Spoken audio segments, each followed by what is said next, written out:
Hello everyone, welcome back to another stream. Hope you're all doing really well. Good, no, is it still morning? Yeah, it's still the morning. Good morning to you all. After last night's stream, I thought, do you know what? Let's get back in it. God, I just dropped my Pringles everywhere.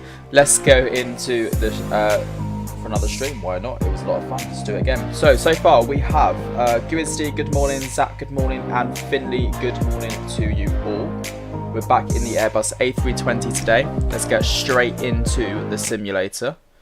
Is it going to load up? There it is. Let's just get the good old banner thing at the top. And then we'll get going. Can you all hear the sim alright and everything like that? Let me know. There we go. And I'm just going to get up our stream layover, so you guys can see the overlay. It'll come up eventually. There we go. Lovely.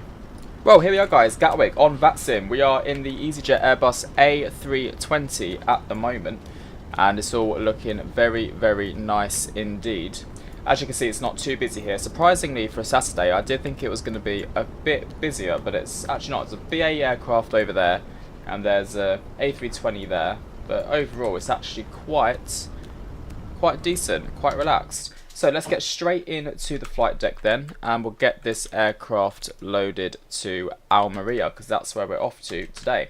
Let me show you all the flight plan and what we can expect. I was doing it all from the real aircraft. So the real aircraft is actually departing in about 45 minutes now, so it's not too far off the real thing, and we've got the exact same route that aircraft is using as well. So today we are easy 21 Charlie from Gatwick to ALMERIA. Alternate airport is going to be Malaga if we can't get in. And we're flying obviously the Airbus A320. We're cruising flight level 350 with a cost index of 5. We only got 150 out of a possible 180. And then this is our routing today. A lot of direct routing in there. Very odd looking route, but it's the real world one, so that's going to be the way it's going to be. No step climbs with 350 throughout the whole day. Departing runway 26 left on the Bognor 1 X-ray, and then arriving into ALMERIA runway 07 on the Dosek 2 Romeo. So all very fun indeed. Let's get on to the overhead panel. Bump up the external power, switch that bad boy on. Battery 1, battery 2, get on our IRSs, cruise supply, nav, arm. That looks good. We're going to only switch on the centre fuel pumps. Coming down here then, and I'm going to want this set to TA and auto. And then coming over to the pedestal, get that switched on, go to the Phoenix tab, import from SimBrief. And looking good. So we've got 18 minutes to get out of here. So go to mass and balance. We're going to do GSX boarding only. And we're going to load the fuel up instantly as well. Down here then. Thank you very much. Also, the real aircraft is also on stand 103, which is fun. So I'll let you know. Revive, hello there. Welcome to the stream. Hope you're well. Good morning to you. Just about. Yes, we'll attach the tug. AOC. And then we'll go to the flight init page and init data request. Now, there is ATC on at Gatwick. We'll Gatwick ground on. So we're going to do PDC, hopefully. And that should all work. Init request again.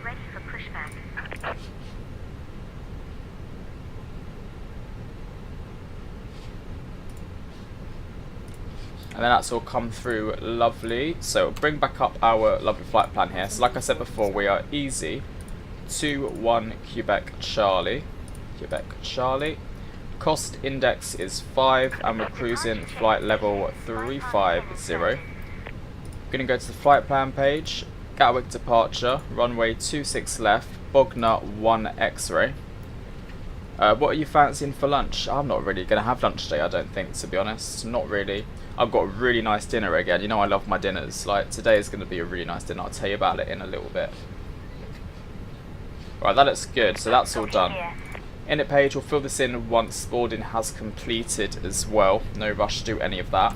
IRS is, actually yes, that's what I've got to do. IRS and align confirm. We're going to take the wind data, request the wind. Over here, let's have a quick look at the METAR. QNH is 1012. So that's not a lot of scrolling, which is nice. Set up the VORs.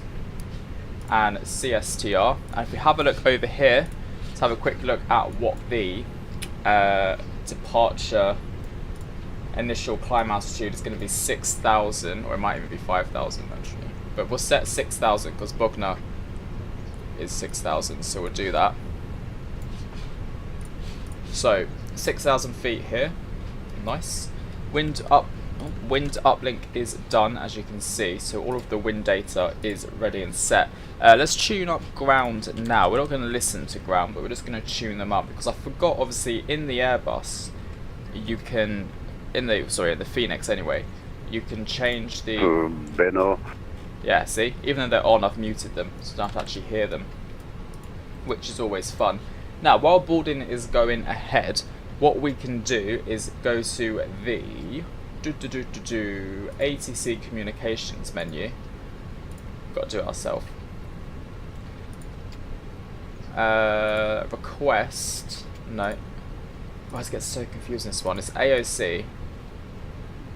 ATC request, pre-departure clearance. So we're gate number today, 103. And their ATIS is... Riley, good morning, welcome. Hope you had a nice morning so far. ATIS is information Foxtrot. And then we're going to be sending the PDC to EGKK. And you know what, I'm such a kind person that I love writing in a little box. Good morning.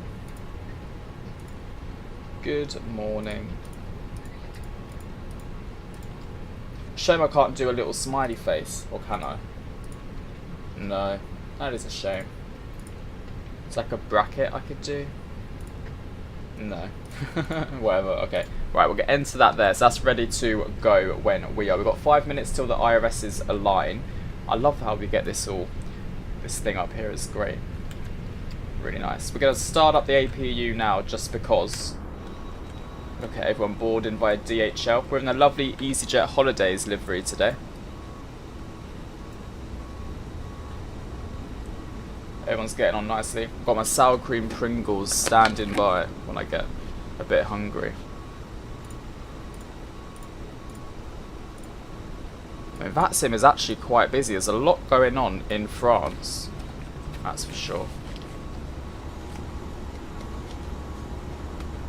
Right, that should be nearly the last passenger. Are you ready to hear this Pringle crunch? Mmm.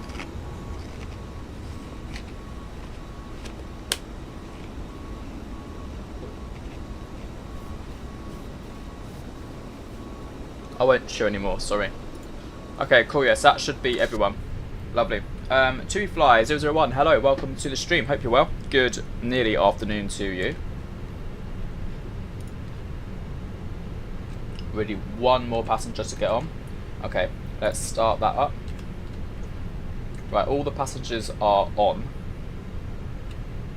We might just be waiting for the baggage. Right, there's one taken off over there. I need to get auto FPS up.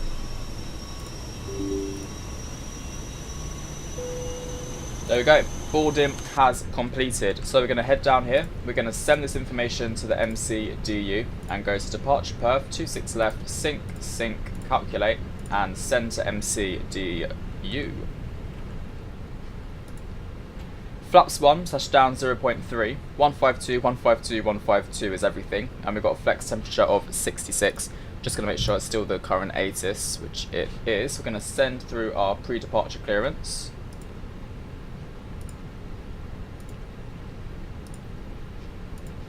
And let's accept all of our load sheet messages as well. 150 plus 3 babies. APU's available, APU bleed on. Switch on our fuel pumps. Got lovely air stairs there.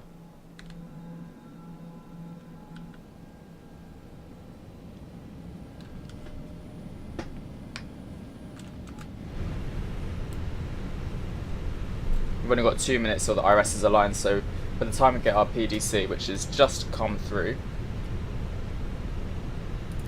standby. There we go, guys. We're now cleared then. So we are cleared to ALMERIA off a runway 26 left. What is your flex temp knots? Let's add 1 extra degree. I'm happy with it, to be honest. I'm happy to keep it at 66. So yeah, we're cleared to ALMERIA off 26 left via Bugner 1 X-ray. Initial climb at, so it was 5,000. I was debating that, wasn't I? Squawk 5674. 5674. So that is our squawk through and done. Next frequency will be 121805, which we are currently on, and we're going to roger that and send that one through. We can turn up Gatwick ground and close that off. 5674 is all set, APU is on. Right, let's switch on the beacon light and we're going to request push and start. Ah, come on IRSs. I literally for a second I thought they were good. I might have just messed that up. Do not touch the aircraft, GSX. You just got 1 minute. For some reason I thought they were done.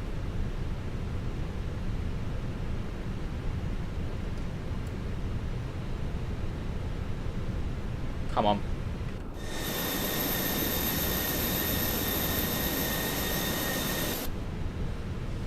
To be fair, we've already attached the tug anyway.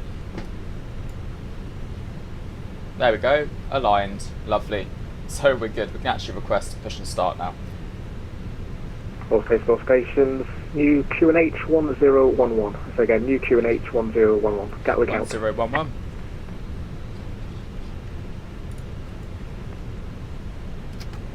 No, stop doing that. Gatwick ground, good morning, easy 21, Quebec, Charlie, stand 103, requesting push and start. Easy 21, Quebec, Charlie, Gatwick ground, hello, QNH 1011, stand 103, push and start approved, face east. QNH 1011, push and start approved, facing east, easy 21, Quebec, Charlie. Right, I've got that issue where it's moving the camera for some reason. It always switches things randomly for no reason. So before or after we push the start, I will fix that one up. Right, continue the push. Facing east. Release parking brakes. Parking brakes released. Commencing push. Ignition start switch engine 1. Start at will. This is the Phoenix Airbus, Finley. The best one.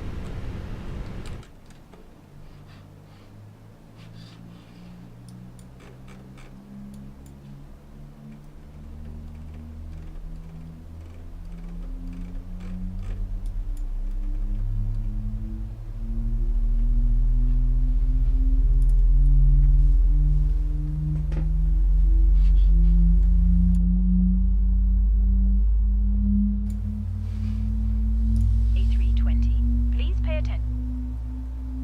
And crew instructions including the following safety procedures. The safety card found in your seat pocket contains important information about exit routes. Alright, engine 1 sounds like it's nearly started up. And the brace position. Right, engine 1 is available. Starting up engine 2.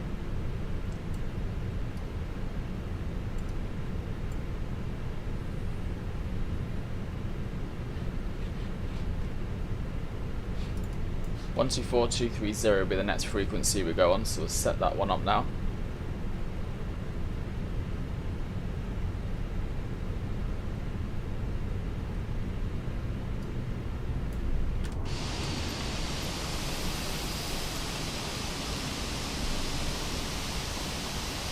Never seen that airline before, Amber.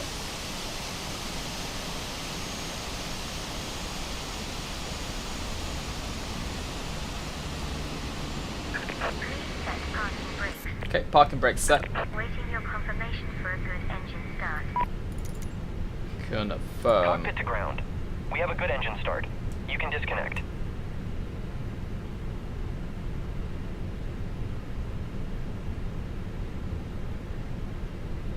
Not a return on this one today, Riley, unfortunately. It's a bit too long and I have to be somewhere else just after the afternoon. So I've got enough time just to do the one on the way out, unfortunately. But yeah, at least we got a flight, right? Okay, so both engines started successfully, back to normal. On the start switch, going to set flaps 1/down 1, 2, 3.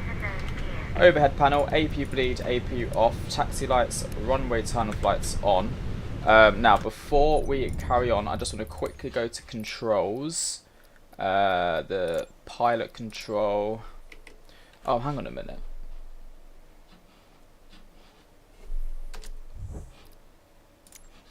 Do I not have a general profile already? Yeah. Just do that.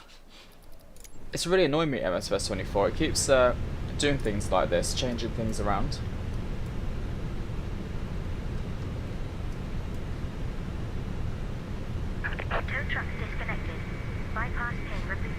Okay, we'll set TARA. That looks all good to me. I'll do a quick flight control check. So, full left, check, full right, check, full up, and full down. Pack 1 and pack 2 off. Ready for our taxi clearance, please. EZ21 Quebec Charlie.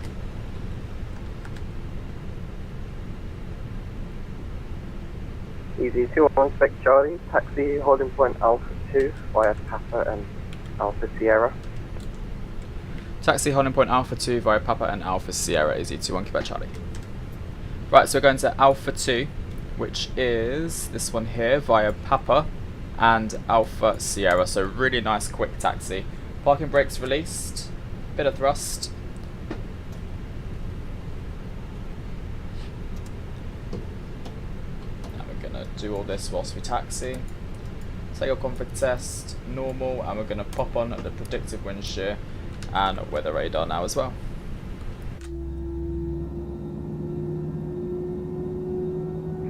GATWICK, very good morning, or even good afternoon. Now, Volatea 230 stand 22. Information so Foxtrot A320 request. HyperX Headphones to Rex, please. Lima Foxtrot Bravo Romeo. Romeo Bravo, sorry. Got a lot of interesting airlines at Gatwick today. What's this one? Volatea 2301, Gatwick Anima ground. Wings. Cleared. Anima Wings, Brett, Amber. Northma 1 X-ray departure. Not seen any of these aircraft before. 1011. Or airlines, should I say? Clear Brest, Northma 1 X-ray departure. Squawk 1154 and QNH 1011. Anima Wings, Volatea Romanian. 2301. Volatea 2301, repack correct.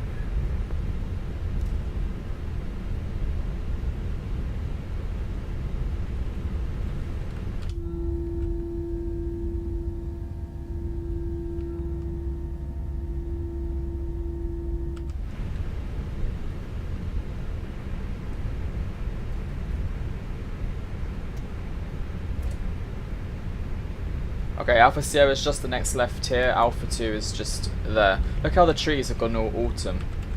Pretty.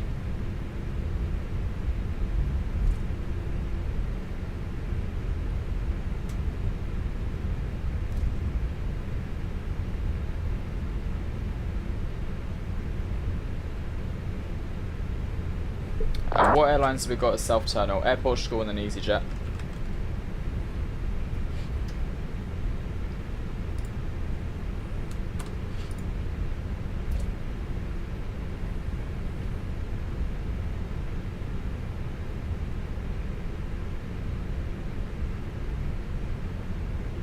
Okay, so we're going to hold it here until tower.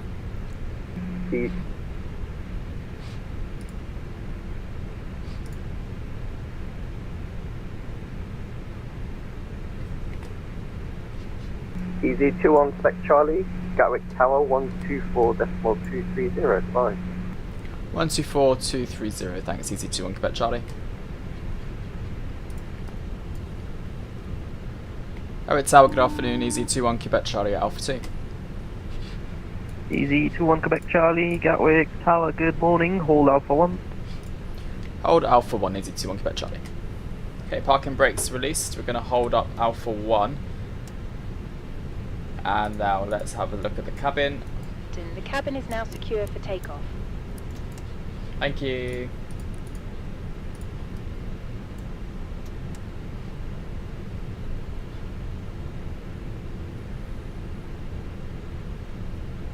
So we're just moving up a time. We've got aircraft on arrival, as you can see in distance, and that's who we are waiting for.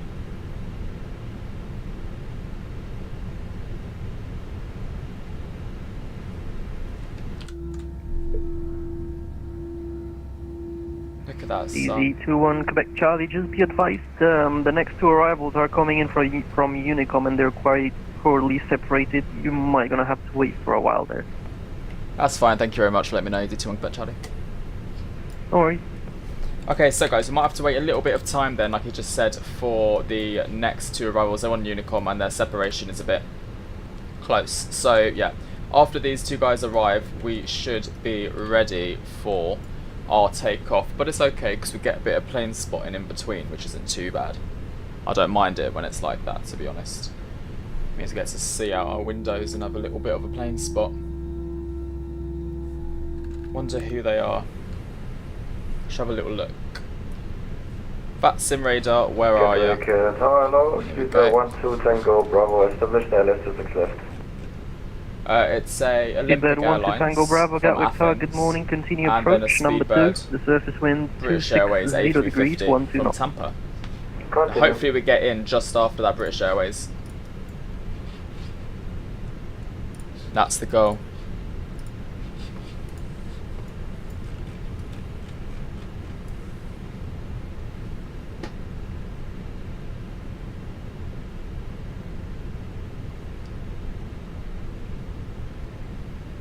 $737. Where's your gear? Yeah, it's just a model matching issue.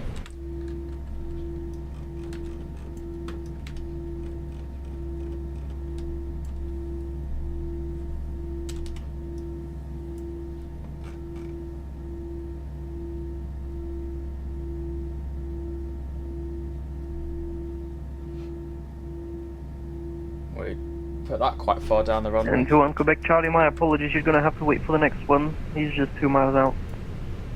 No worries at all, thanks very much. Easy-21 Quebec Charlie. Okay, so here's the next one coming in. This is actually very realistic, guys. As someone who works at Gatwick, I have to say, 21 Tango, this is correction 12 Tango Bravo, runway very, 26 very left, realistic. to land. Yeah, Kai, good Quadrant, afternoon to you left, too. The clocks did change. I woke up this morning thinking, oh my god, I feel a lot more awake than I normally do. And now I know why. 951, thank you. Contact ground 121.805. Have a good morning. Ground 121.805. Thank you. Bye-bye. Olympic November. Okay, here's our next one.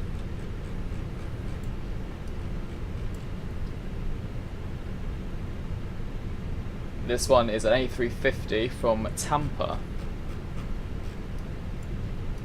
No, Kai, you're not late at all. We're literally just waiting to take off.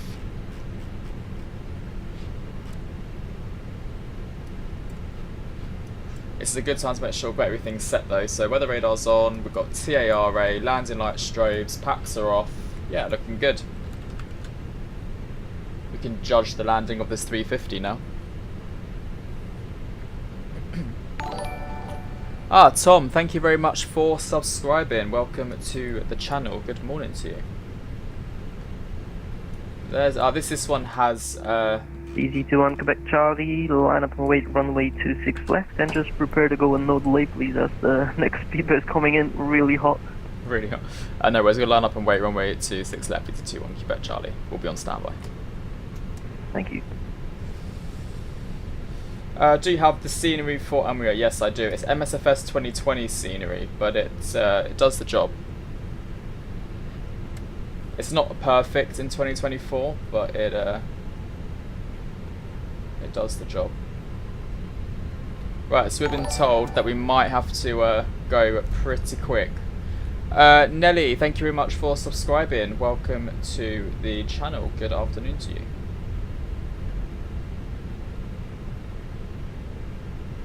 Right, we're ready to go straight away. The second it gives us takeoff clearance, we will roll with it.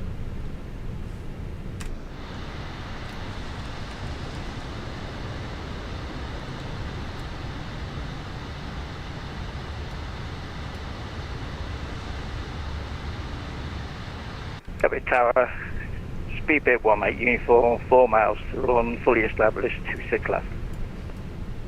Speedbird 1 Mike Uniform, Gatwick Tower, hello, roger, break easy 21 Quebec Charlie, runway 26 left, cleared for takeoff, surface wind 260 degrees, 12 knots. Clear takeoff, runway 26 left, easy 21 Quebec Charlie. Okay, 50%. Speedbird 12 Tango Stable. Bravo, welcome, taxi second right on SRS runway, taxiway Juliet, auto, thrust contact blue. ground 121.805, bye bye. Second right onto Juliet and to ground 121.805. Have a nice day. Ciao. You too. 100 knots checked.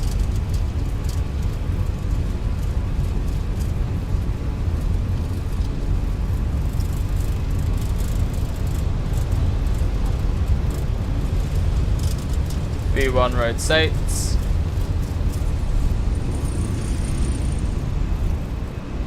There we go, positive climb, gear up. And we'll start the clock. Speedbird 1 Mike Uniform, runway 26 left, cleared land, surface wind 260 degrees, 12 knots. Cleared land, 26 Lovely left. autumn looking departure Speedbird 1 mate, uniform. from Gatwick. And we'll pop on the Easy autopilot 21 Quebec straight Charlie, away. contact Gatwick director 126.825, enjoy. 126825, thanks, easy 21 Quebec Charlie. Thrust climb. 126825. Pack 1 on.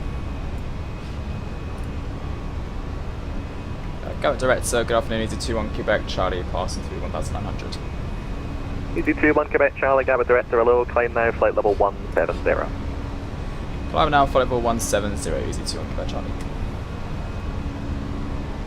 Okay, so going to climb straight up to 170 900 degrees, and when established, pack 2 localizer, runway on, 26 left, flaps descend to the up. glide path. 29 when established, descend on the glide path, 89600 Alpha.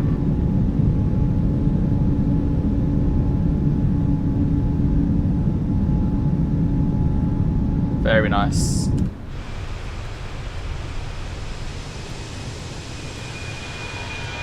And there's Gatwick. Take a little screenshot of that. It's quite nice with the brown and orange trees.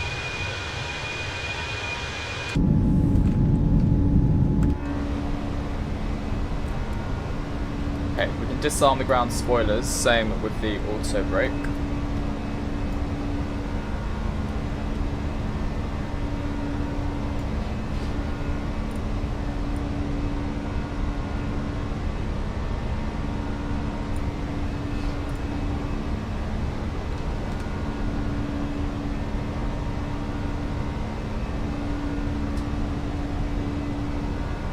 It's quite a boring departure of Gatwick, to be honest. You have a little look.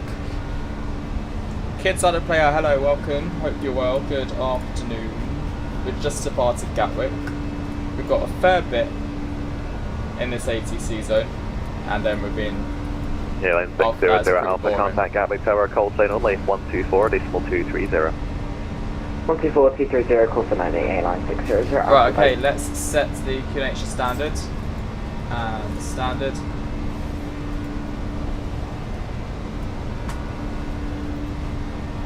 That's alright, you've tuned in today. I'll forgive you for that. You can also purchase a selection of beverages together with drinks and snacks from the bar. And there's Gatwick in the distance. Credit and debit cards. If we can be of any further assistance, just ask.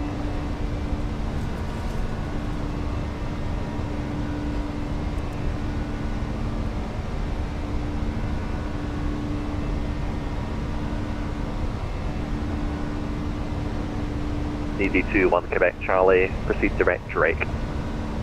Direct to Drake, 82 Quebec Charlie. We're going direct to Drake, which is there. Insert.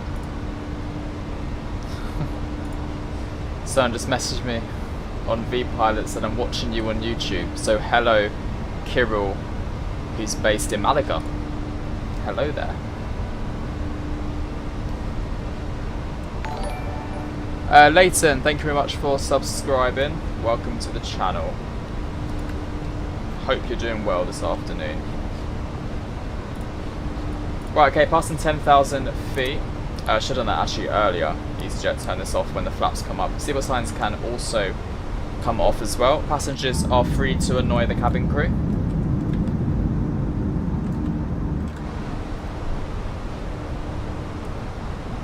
And now we just, oh, we've got a nice tailwind as well, 36 knots, very nice.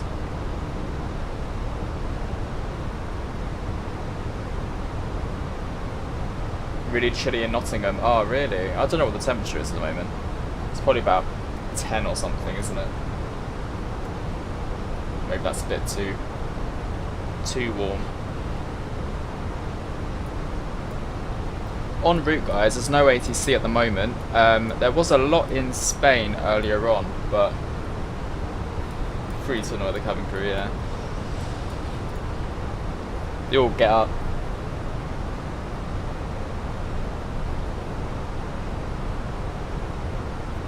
It's quite funny how there's a waypoint called Drake. The nice 40 knot tailwind. At the moment it's saying we're going to get to Almeria at 2:26, which is in 2 hours and 6 minutes. Easy21 Quebec Charlie, continue on Unicom 122.8, bye bye.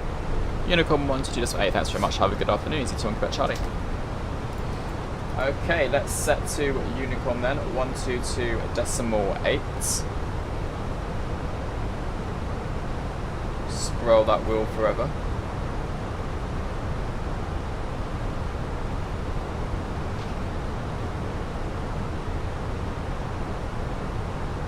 There we go. And this bit would like to switch off the sound, so don't need anyone on Unicom when I'm actually staring at it. You're planning on doing a flight today, but you have no idea where to fly to. Are there any websites that generate flights? Well, funny you say that. Yesterday I was showing everyone a website called Where to Fly. Literally just that, Where to Fly. And it was a really good tool that I've used a few times. I'll show you all now. Let's just minimize that. I'll show you how it all works. So yeah, it's called Where to Fly today. I'll put it in the chat for you guys so you can have a look at it. And basically it also has a VATSIM like included in it as well. You'd basically put in a departure where you want to depart from. So yesterday I chose Nice, but today let's choose Lisbon. Destination is anywhere, and you've got a category of aircraft, so you've got 737s, A320s, CRJ, you know, everything. Usually we fly category C, so it's going to pop in C. Have an intended airtime here as well, so unless I want nothing more than 4 hours. You can order it by the worst weather and ATC coverage. So when you press search, here you have Lisbon. It gives you all the destinations with these aircraft from Lisbon, and then it also orders it with the worst weather. So funny enough, Palma Mallorca has really crappy weather today, so it has reduced sight, heavy rain, thunderstorm, but it also has all the VATSIM ATC, and it's a very popular airport, so it gives you all of this great information. Just like I should have done Palma Mallorca today and not yesterday. Hamburg as well, it's windy, crosswind, Heathrow's windy. So yeah, it gives you a lot of information, and then once you click, say, on the airport that you want to fly to, it gives you the information, but it also gives you all the airlines that fly that route, and you can also have a look at the scenery. So you get some really good freeware scenery from Thingamabob on MSFS 1024. It gives you, it takes you to Windy as well and Simbrief to get the route. So yeah, it's a pretty good, decent website. Any builds have got a payware scenery there. Well, there's a few freeware sceneries.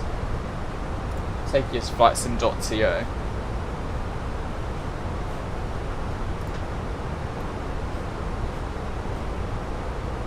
That's pretty good. So it's just a fun way of looking for flights. To be honest, I should use it a bit more than what I've actually used it for. But yeah, that's that. It is cool, isn't it? Actually, I want to try something, because yesterday someone asked me, they wanted me to do EGGP, Liverpool to... Oh, that's an issue. I mean, it would be nice if you could... Okay, find arrival, origin, anywhere.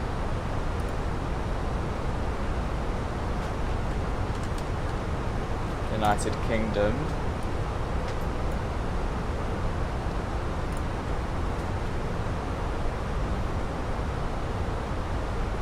Yeah, Gasman, definitely. It's very good. It is a very good website. I only came across it by accident a few weeks ago.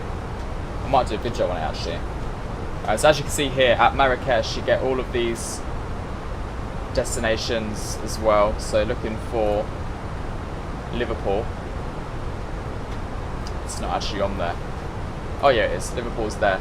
And you see it has easyJet, Ryanair flights, and you can take a look at the scenery and all that stuff. But if you go back one, departure. Oh, they're good. They do have that option. You can also do find flights as well. There we go.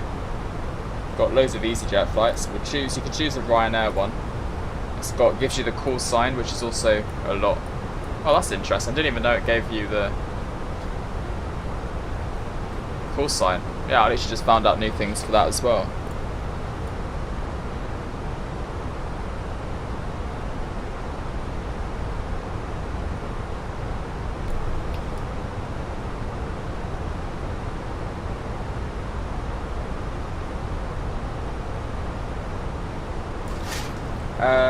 Also, how do you enter FreeCam? I just press the insert key. That's what I do.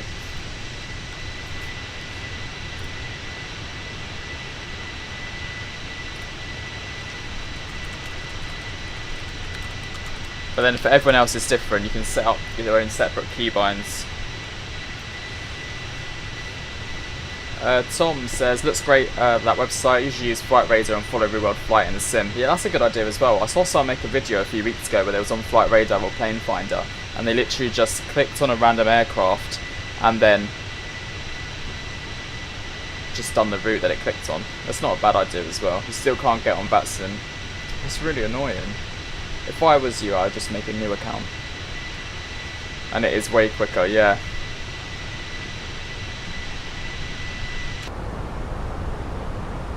Oh, what am I doing? I'm just sitting here at 17,000 feet like an idiot. Too busy showing you all.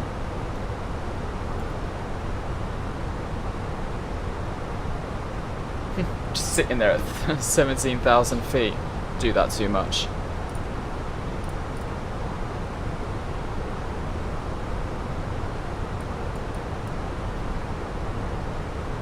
There we go, now we're climbing up to our cruise. We'll go direct to AMB.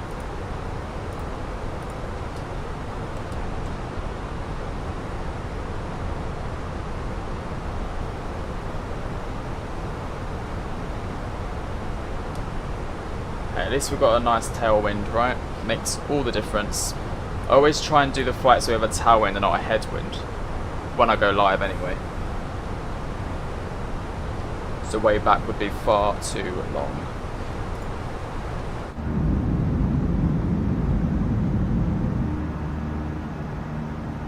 Oh yeah, I was going to say what for dinner tonight. I forgot to say. Someone asked me what I'm having for lunch, but I said I'm going to have it for dinner. So for dinner, I've got this chicken, right? It's chicken breast in a mushroom white wine sauce. And then to go with it, I've got an all mushroom out. So then I've got mushroom rice, and then just mushroom rice with like a bag of veg. But it looks really nice. I picked it up in M&S. It looks really good. It comes with the sauce on top as well. So yeah, I'm kind of saving myself. I'm not going to eat any lunch and just kind of enjoy that instead.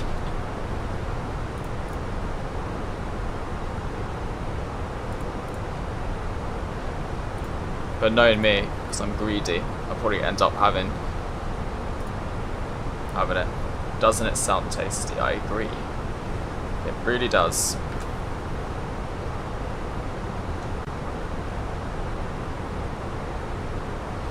Let's see what's on sale on the AnyBuild store today. Does anyone have any good suggestions for scenery? They got the Friday deals.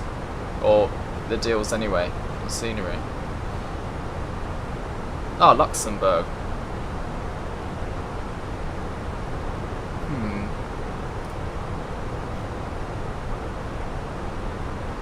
Do they have their New York scene actually on discount?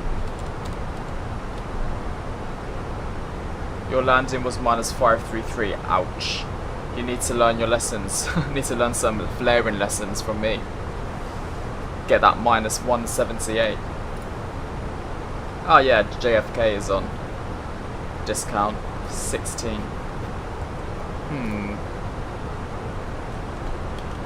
Does look good. I just don't know if the performance of this airport is gonna absolutely kill. Well, it might be alright.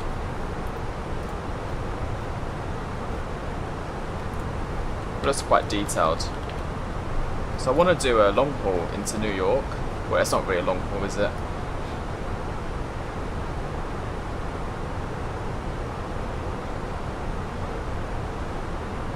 That's 2020, that's 24. For some reason I thought it was the other way around then. I was like, that looks awful.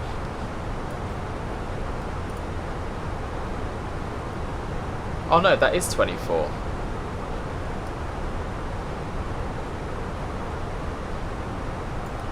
Okay.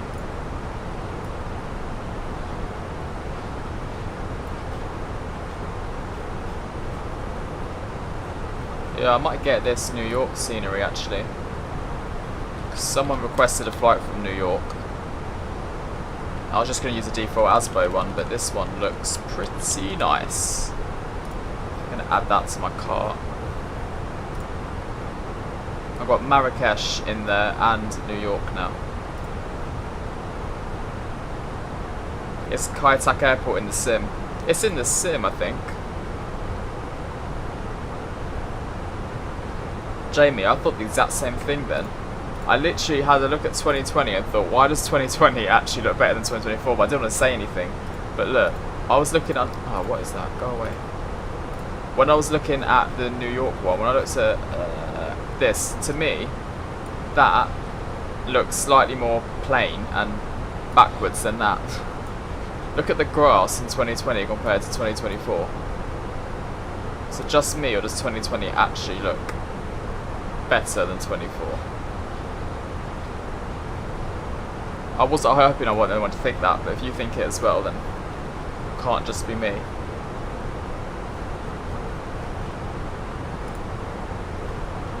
Right, simulator 2024 type scenery. Frankfurt Han. That's already, that literally just got released, didn't it? And now it's already come out.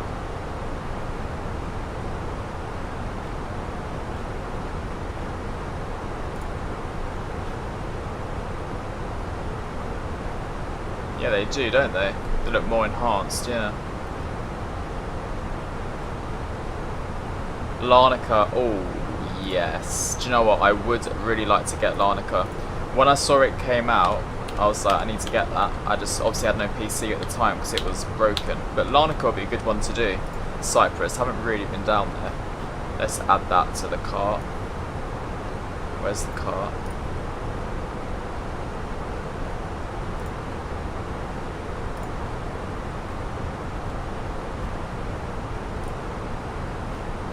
Just doing some shopping. I probably won't get all of those sceneries, but actually maybe.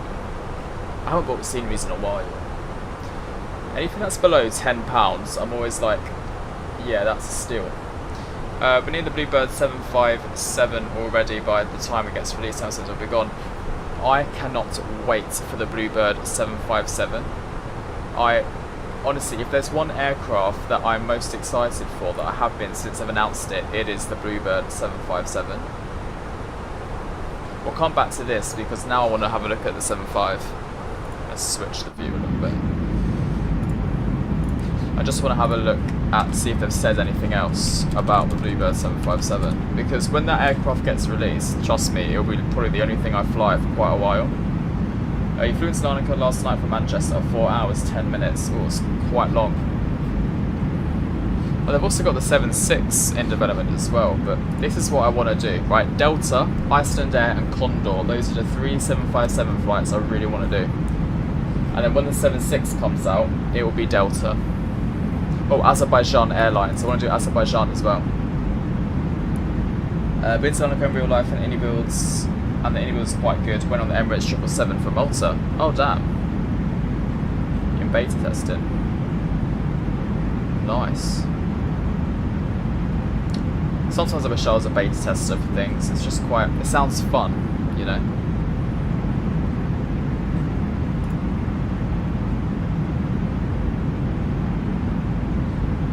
Does anyone know actually how long it is until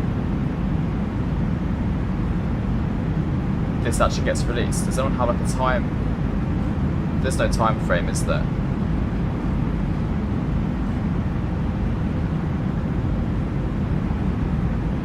I mean, look at this. I just love the old style Boeing.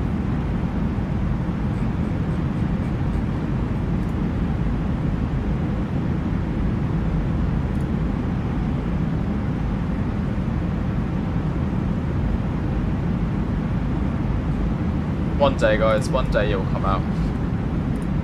One day.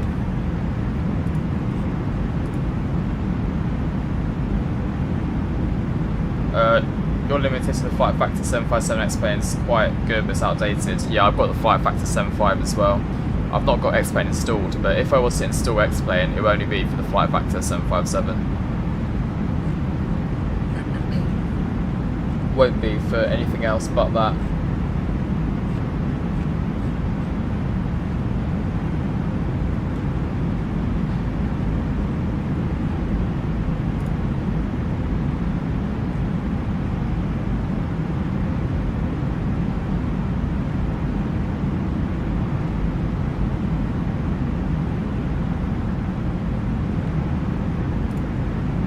It's nearly payday, so I could get those. Could get some of those sceneries actually. Beijing.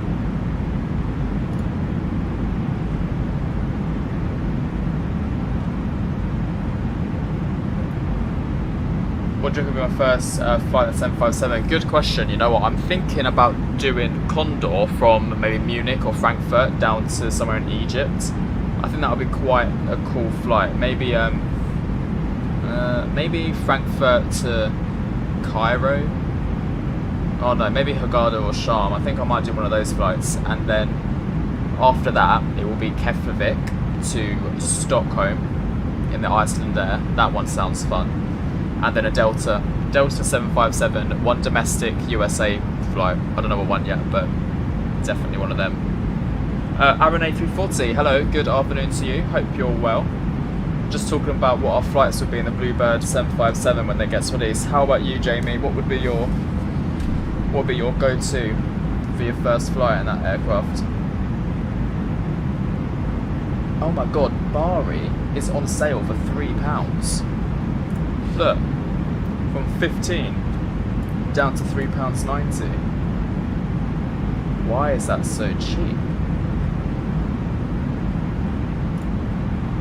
Is it any good? It looks alright to me. Yeah, add to carts. 325, what a steal. Back when Condor had the 757-200s in the old livery, since they never kept the 200s. Yeah, it's a shame because the 200. Oh, they don't have the 200s. Is that what you're saying? Ah, see, a Bluebird doing a 300, or they only doing 200? I didn't actually look. Didn't even think about that. Okay, in that case then, I will do Iceland Air because they're 200s, aren't they? You're probably gonna buy the Anybody's A350 today. Do it. Do it. If you do the A350, I'll do the A340. I need someone to kind of like, we've got an aircraft, kind of push me towards it. Cairo, yeah, this is the one that I got Talmon, and I'm pretty sure they gifted that one to me to show. So I've got that one already.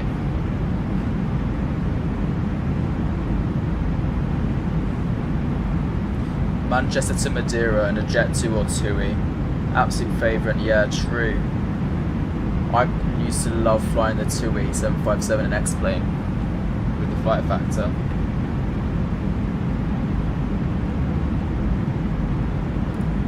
Used to love it.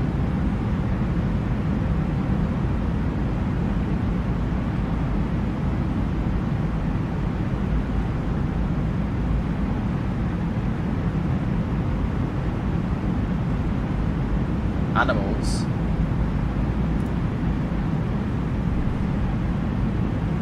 And the LD screens will be in a future update. Yeah, but the old CRT are the best. I probably would never fly the new ones. I think I'd always do the old CRT no matter what, to be honest with you.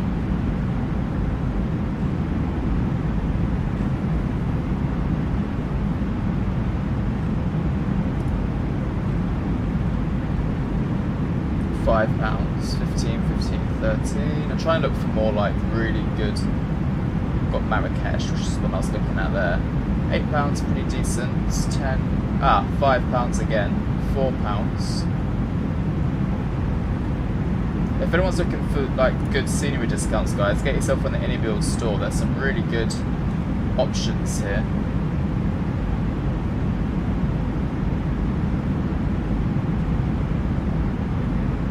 Why has it got purple on it?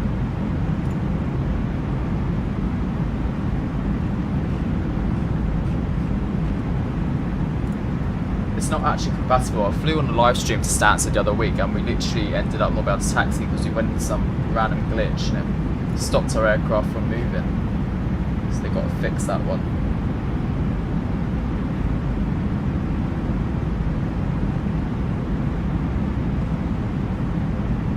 Right, enough of that. Let's check the aircraft, make sure it's still looking good, which it is. Right, we've got a company message from easyJet Ops. They're saying there's no delay, which is good news for us.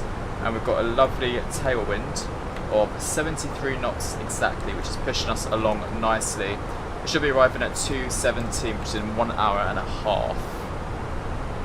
Right, where are we with the thingy? You're seeing both CRT and LDS in real life and use both in X-Plane. More performance heavy, so I'll stick with the CRT to save most of the time, but it says that the QNH is less of a pain. True. But I think CRT screens just have that authentic 757 feel, which is probably why I would never not use them. If I'm being completely honest. But hey, each to their own, right?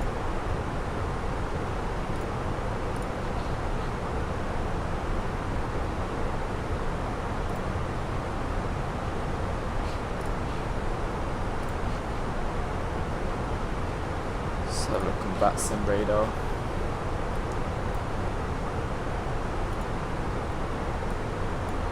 So this is where we currently are. Nantes is just to the right, to the west. Paris to the left of us, to the east. And then we're going to pass literally directly over Valencia and then straight into ALMERIA. Oh, that's another flight to ALMERIA, which is nice. It's rare to see anyone else fly there actually. From Bristol. Fun. ESC fan says, I always have trouble with the approach mode on A320 Neo, just not go to intercept the glide. That's why my landings are so bad. Yeah, with the A320 Neo there's an issue with intercepting the glide on that aircraft. It doesn't, to put it bluntly. I've flown it a few times and I thought it was me, like being dumb, but I thought, well, it can't be me because I fly the Phoenix A320 all the time. There's no difference in the systems and how you set up the landings, but for some reason that aircraft doesn't capture a glide, so only fly it to anywhere where there is perfect visuals, perfect weather.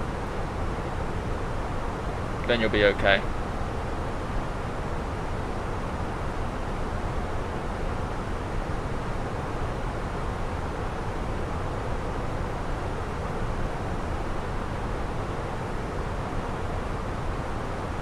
Right everyone, I'm just going to go and get myself a coffee because I fancy one. I'll literally be about 3 to 5 minutes just while I go and make it, and then I will be back. But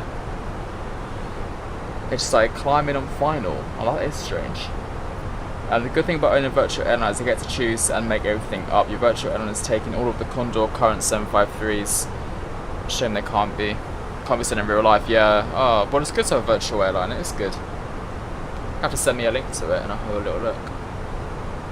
I remember back in the day when I used to do loads of virtual airlines. I used to have Ryanair virtual, easyJet virtual. I love doing all the budget virtual airlines. I think Southwest was quite a good one at one point as well. Anyway guys, yeah, like I said, we're literally back in 3 to 5 minutes. Just going to grab myself a coffee and I'll leave you with a nice view.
Okay everyone, I'm back.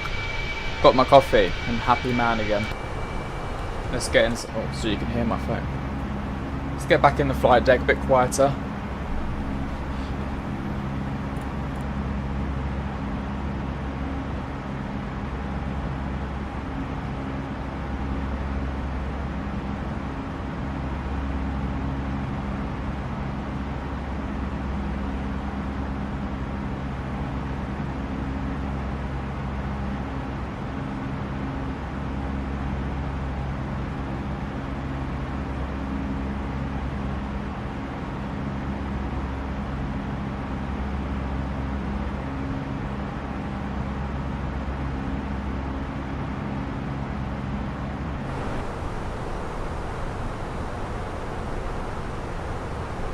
Should we do a little weather request for ALMERIA?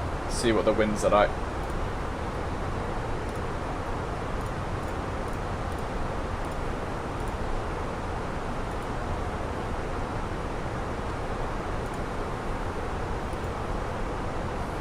You signed out account. Hello, welcome. Good afternoon. Got a little weather data for ALMERIA, guys. So 1407 knots, nice and calm. Good visibility, a few clouds at 4,000 feet, oh crap, 23 degrees, and QNH is 1015, so looking quite nice down there. Just broke my camera probably.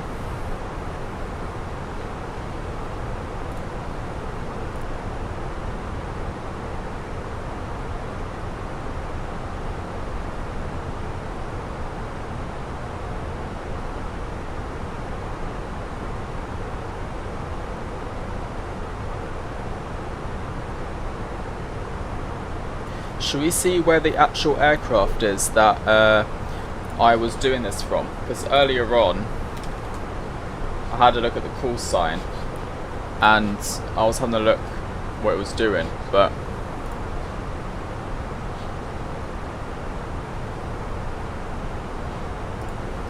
it was GEZAU. There we go. Here's a real aircraft I've just taken off, which is exactly what we're doing the exact same route as them. We're way ahead because I'm better at being on time, or early should I say. What can I say? Missed the start of the live. Was supplying Stansted on your way to Tenerife. Well, that's a long old flight for you. Hope you hope it's a nice one. But yeah, no worries, you're here. Welcome. Tommy thought not to over my coffee. Oh, thank God I didn't, because you imagine. I literally just bought a new phone as well. This is I've got the iPhone 17 Pro, and I'm really careful with it. Like, I'm just being really cautious. Every time I like, you know, hold it, it's like with two hands, and I'm never leaving it like in my pockets as much. And yeah, but this morning I managed to drop it out of my pocket, and I literally just, well, I didn't drop it, it just fell down from standing up. So yeah. Although, not gonna lie to you, I'd rather the phone drop than the coffee, because the coffee could ruin a lot of things. The phone will not.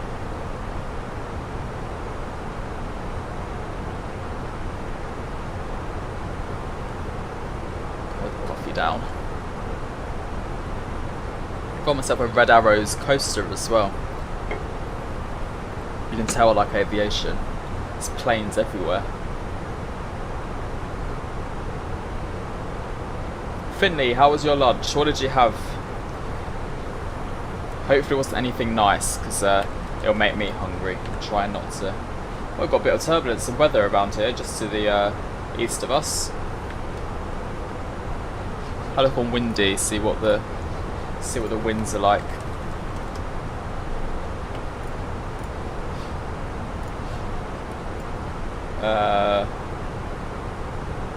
Weather radar.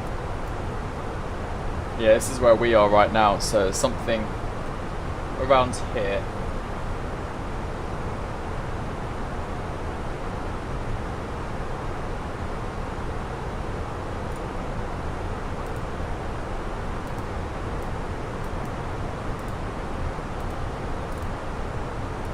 Oh, it's a thunderstorm over near Warsaw.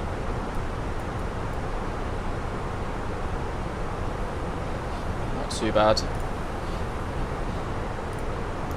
Oh, you had a toast and tea cake. Lovely. Love a tea cake.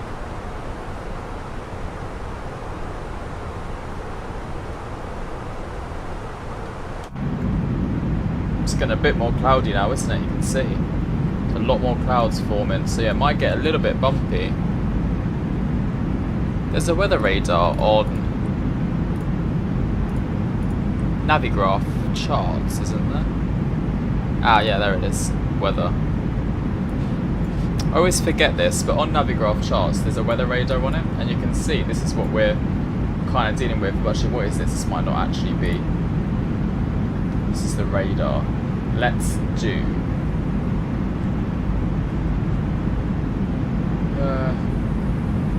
This is just the normal weather radar, isn't it? Bit of rain. Snow.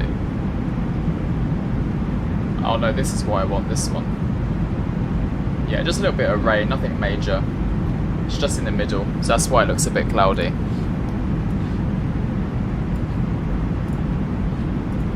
You're the same guy. A guy I knew gave me one of the last paper charts they used on an American flight he was on. The captain gave it to him before they switched to the EFB. He's currently friend on wall. Really lovely. Oh, that's really cool actually. It's a good idea to put it in a frame. I used to have this massive 777 poster as well, which was really cool. But it's always quite nice to kind of frame things like that. How much is Navigraph? I don't know actually, on top of my head. I pay for it yearly. It just kind of comes out my account randomly, so I like it that way. Don't have to think about it, you know. Just randomly it's like minus whatever amount of pounds, and I'm like, okay, can't do anything about that.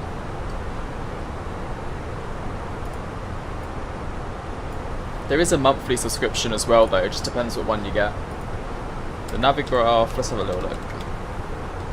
Navigraph subscription. So, it says here, yearly, so at the moment it's 25%. Oh no, it's not at the moment. If you pay for it yearly, you save 25%, but if you do a monthly subscription, obviously it adds up to be a bit more. But it's €9 a month or €81 a year. So in pounds, 81 GBP, £70 for Navigraph a year. So it's not too bad, to be fair. Not bad at all. Oh, there we go. STRIX knows. Feels like a piece of history on your wall. I bet it does. But also, it's nice because you can look at it and kind of see a story with it, you know? No, it's always nice to have that kind of stuff. I've got some other frames, actually, in my room. It's like my first flight as crew. You feel like it's not worth it. For now, you just use ChartFox for your charts. Yeah, I mean, whatever suits you, you know. I used to use ChartFox as well. I just found that ChartFox sometimes had outdated charts and they were quite hard to kind of get everything what I wanted together, whereas Navigraph is all in like one system. And on top of that, it's also good for what like I was showing, the weather radar. You know, you can change different things like cloud cover, jet streams, wind blast. You've also got the online network section, so the VATSIM, the ATC. Turn that off and then turn it on again. The ATC or VATSIM pops up, or IVAO, whatever you're into. And obviously it gives you the departure charts that you was using. So this is our departure today. And also over in ALMERIA, this is the arrival that we're going to be doing. Actually, I don't know what. By ASNEM. This one, yeah. So we're going to be coming in via DOSEG, I think. Yeah. And then that's our arrival into ALMERIA. So yeah, I mean, I like how the charts are kind of laid out at the bottom. It's nice and simple that way, for me anyway. Right, approaching some cloud surfing area now. Kind of where the wind and the rain is.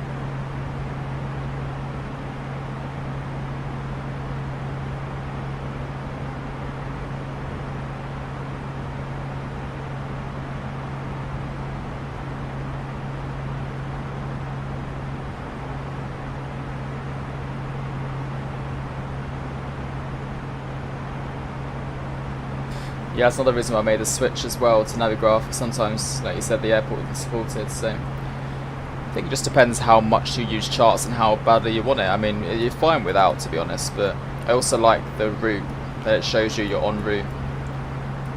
It's quite cool.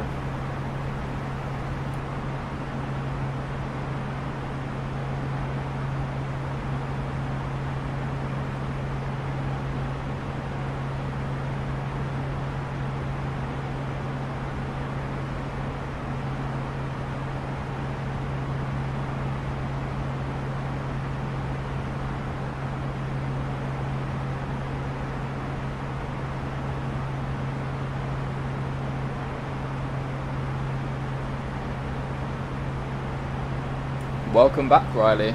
I'll tell you what, let's start planning the arrival into ALMERIA. I kind of had this itch to want to do that. Okay, so as you can see here, we're arriving runway 07 by the Dosek 2 Romeo.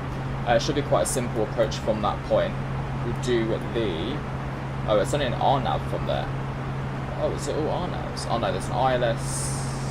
Okay, so runway 07 is only an RNAV approach, which is interesting. So let's do an RNAV approach. We can do a Zulu or a Yankee, it doesn't really matter. I think we'll do a Yankee approach. So from LVEX, it's going to be RNAV approach into ALMERIA, so it's going to be more visual than it will be ILS. There's no ILS for this approach. And say if we miss the approach, we're going to take a right-hand turn on the go-around route and then kind of come back into LVEX and back around. But it's a pretty simple arrival. Just kind of fly in, take a right-hand turn, and then left and then over into ALMERIA. Once we get into ALMERIA, we're going to come off hopefully at, no, it'll probably be at the end of the runway to be honest, and then park at about 22, which is where I'm planning on ending up. But at the moment we're still up here, so we've got a bit of time. Gasman says, you're just using where to fly. You're flying from Gatwick to Echo Delta Victor Kilo. Now on the top of my head, I don't know where that is. Echo Delta Kilo. Kassel Airport in Germany. Very nice.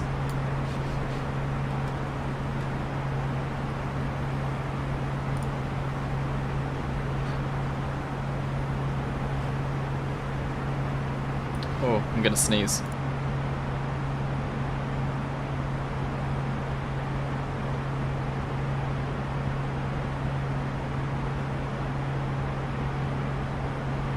There we go. Sneeze is done.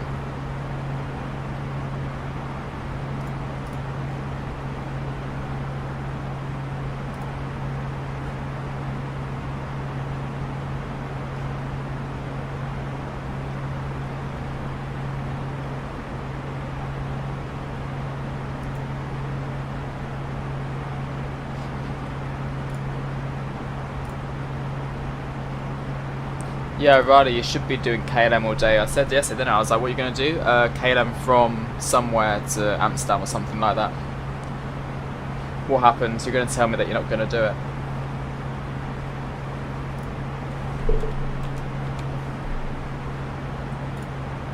You're kind of run out of the flight ideas, so I'm now on the hunt. Well, why don't you try that Where to Fly website, which I showed you yesterday for the KLM. Give that one a go.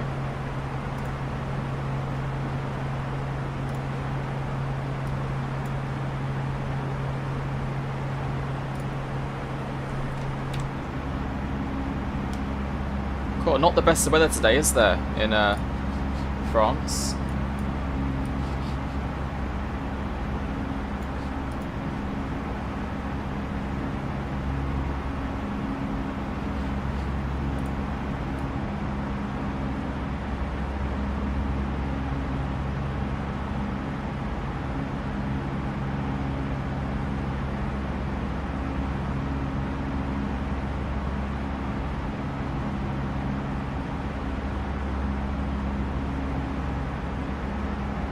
Very grey and moody looking.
Yeah, it looks quite moody, doesn't it, the past few days. I mean, it's nice and dry here, but it's not rainy, which is the main thing, right? Drier, even though it's cloudy, the better. Rudder, you're flying from Amsterdam to Charles de Gaulle. Nice, that's going to be a quick one for you. Straight up, straight down. No time for a toilet break on that flight. That's for sure.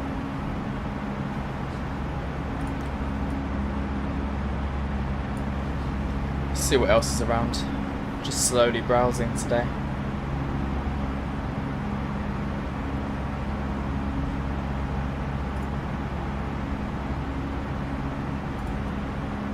Just flew today from Hamburg to Tenerife. Nice.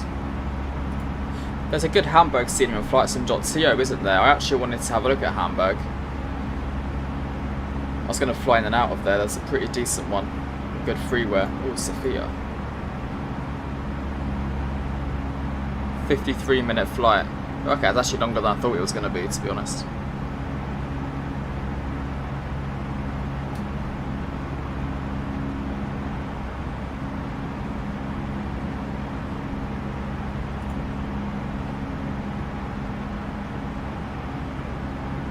You work outside? Oh, sorry to hear that, Tom. Sorry to hear that. Do you know, I always feel bad for people at airports. The people who have to work outside, you know, like the ground staff, I always feel bad for them because they work in all extreme weathers. Like 1 minute it's too hot, next minute it's too cold, snow, rain. It's not an easy job at all. Tenerife, yeah, Tenerife. Your flight was 5 hours. God, that's long. Right, Thessaloniki looks quite cool. Why has it stopped moving?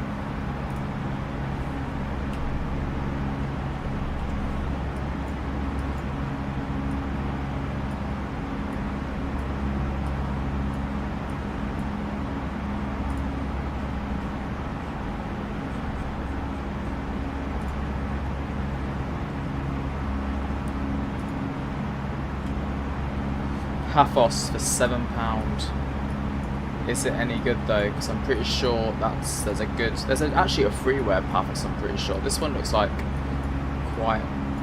Don't tell me that's actually what it says at Paphos. Is that a joke?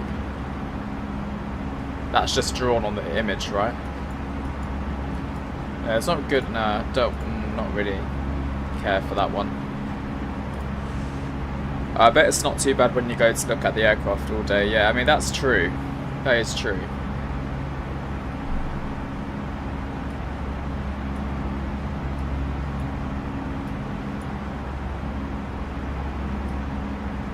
Does it actually say that? Really? It's like that in real life? No way.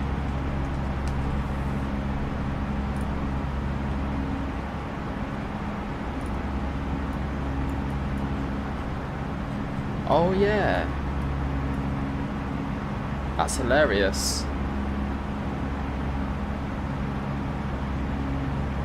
Yeah, Jamie, that's what I thought. I thought that was a joke as well, thinking like, yeah, definitely not going to get that. But I guess Paphos really is just quite a bland-looking airport anyway compared to Larnaca.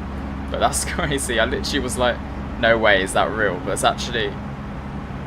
actually a proper actual design. Got some squiggly lines there as well, which is fun. No, it's hilarious. Yeah, just in case you forget where you are, a massive yellow taxiway sign on the ground. Yeah, I might try taking off on it instead by accident. This Sofia scenery looks pretty good.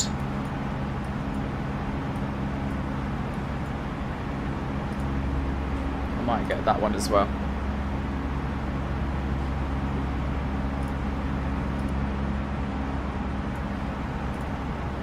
Has someone tried to take off on taxiway? Yeah, probably. They probably don't have RAS and it's gone on taxiway, on taxiway. Right, okay, so we've got so far Sofia, Thessaloniki, Bari, Larnaca, New York and Marrakesh. which comes to £50. So out of these ones, what one would you say get rid of? I'm definitely not getting rid of the Bari because it's £3.25. That's a steal. Maybe Thessaloniki. Oh, wait, Sophia. It says for 2020, but here it says 2024 and 2020. So it can work in 2024, which is good. Nice flight down to AMERIA, great shot. It's one of your best friends from AMERIA. Oh, lovely, very nice. Yeah, I'm doing this for your best friend then. No, the reason I thought AMERIA is because I used to come here a lot when I was a kid. I think about five years in a row I came down to AMERIA. So yeah, I've got like a connection to the airport.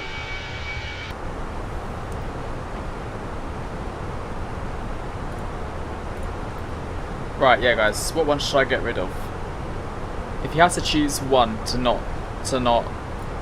buy, would it be Sofia, Thessaloniki, Bari, Larnaca, New York, or Marrakesh? In my opinion, I'm thinking New York, because ASBO has a pretty decent New York. I mean, no, it's not great, but it's not the worst. Starting to get hungry for lunch. No worries. I'll see you in a bit. Use signed out of account. No, I've not flown there. That's what airport is that? Is that? I've heard of that ICAO code, but it's meant to be really, really pretty there, isn't it? I've not flown it though. LFJK. I know exactly. I'll see it and I'll know it. Is it Araj? No, it begins with an A, doesn't it? Yeah, Ajako. That's it. No, not. I know. I just saw it though. Yeah. No, I've heard it actually looks really, really nice. Marrakesh. The thing is, the reason I say New York over Marrakesh is because the default scenery in MSFS for Marrakesh basically just doesn't exist. It's just, you know, tarmac. But New York, they have an ASBO's own scenery, so I'm kind of thinking, don't really need this one. So I think bin off New York. Well, that makes quite a difference actually. Or get New York and don't get Thessaloniki, because not really. You say get all of them. Oh, what a bad influence. Yeah, I might do. Actually, I'll add New York back into it and I'll have a little look later on.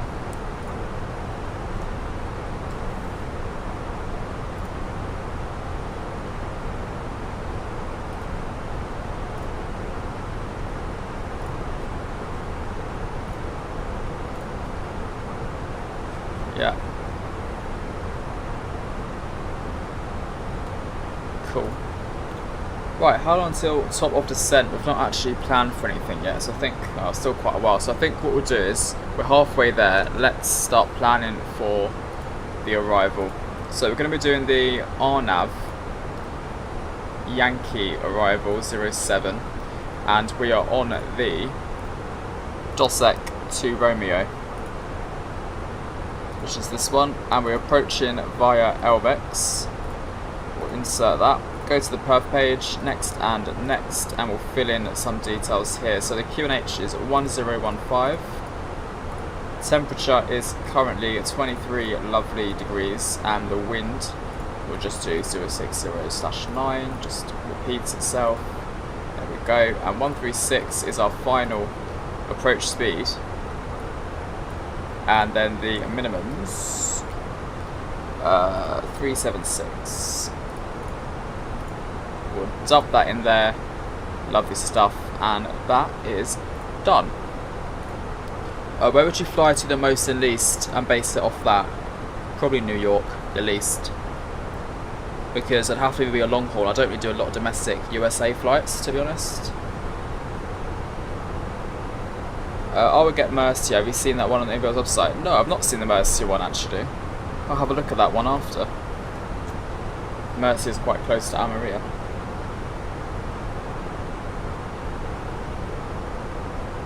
Got 440 nautical miles to go. We should be arriving at 2:30, which is in 1 hour 15 minutes.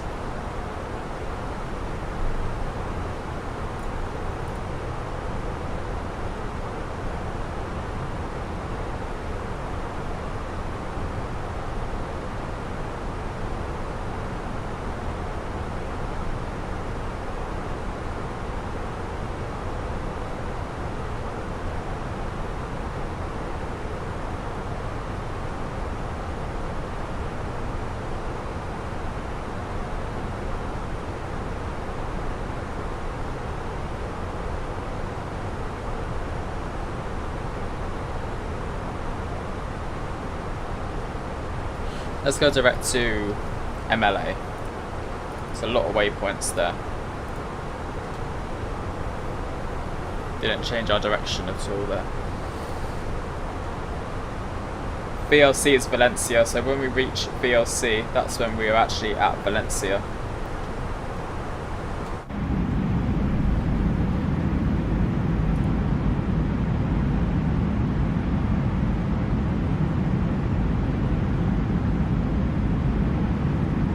Hanya by Aerosoft actually, Delta, is actually one of the ones that I was looking at getting. The thing is though, I'm trying to stay away from the Greek ones just because it's not really a season to be flying into Greece now. Is it really? So I'm thinking save those for next year in my head. So maybe get rid of Thessaloniki.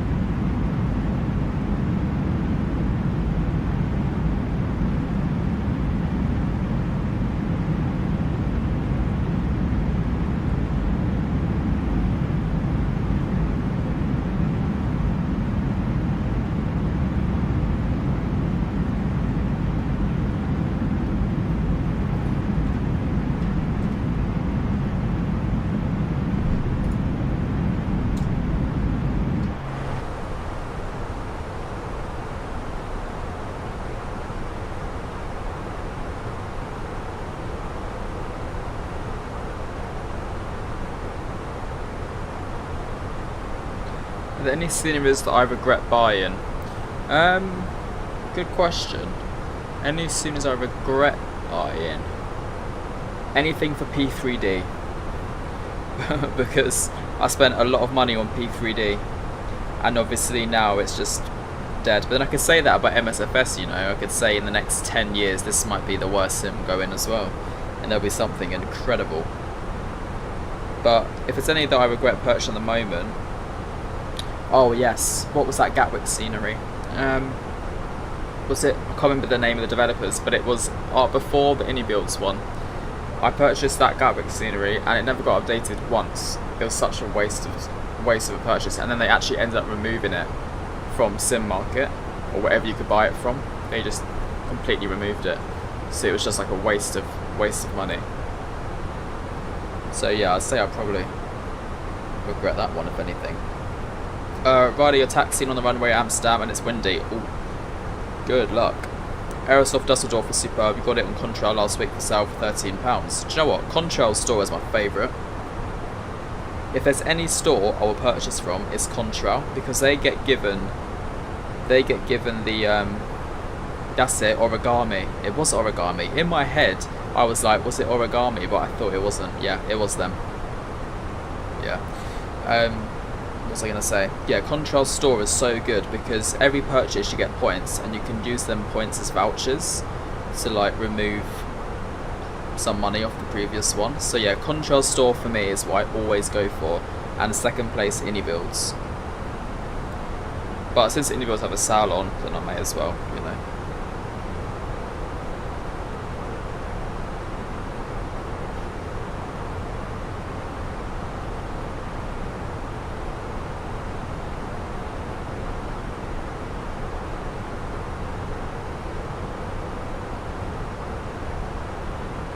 It's 23 knots of wind. You're going to be holding that rudder in place.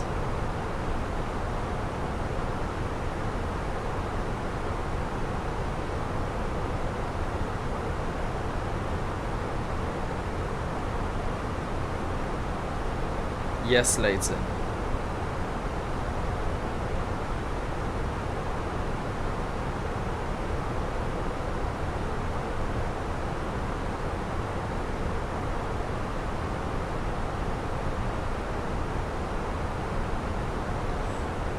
You go to China from Manchester tomorrow in the Junio 787-900 Shanghai. Always going to Gatwick. Oh, I've never actually seen them at Gatwick, to be honest. But have a lot of fun. I went to China in 2019. It was a really, really good experience. A lot of fun. Jake, hello, welcome back. You're back from holiday. How was it? Did you have a nice time? Was the weather really good?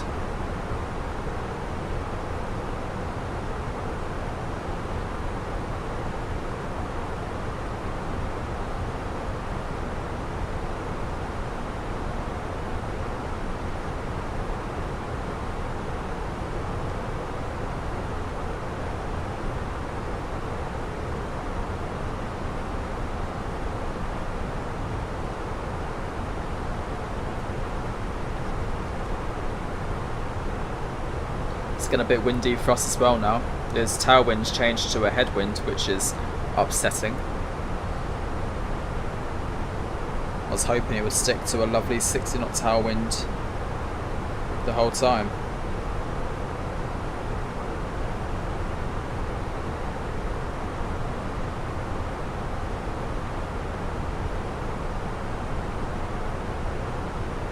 Orbex does the same, but the scenery is you can redeem them, but only for airplane and P3D. Yeah, do you know what? I saw that as well. I had loads of like orbs points, and for some reason they were all P3D sceneries, and I was like, how pointless. There's no need for that. But yeah, I mean, if I still had P3D, it would be quite good, but it would be nice if they put some MSFS sceneries on there as well. Can we have a shout out please, and my channel? Well, there you go, Leighton, there's your shout out. Jake, can you do an ATR flight? Won't let me do ATR in a thing where you can put a flight request. Yeah, I haven't got the ATR on the flight request just because I've never flown it, and I don't know if I'll be any good at flying it, but when I have some time I can definitely give it a go. Let's pop on the seatbelt signs because it's getting a little bit bouncy.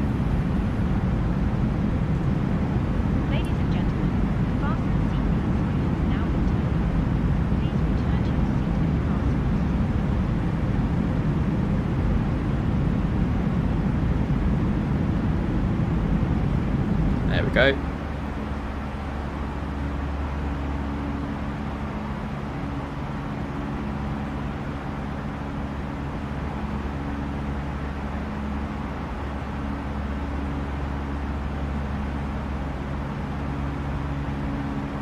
P3D is, yeah, P3D was from Lockheed Martin, and it's a simulator. Whoa, we're getting a bit bouncy here.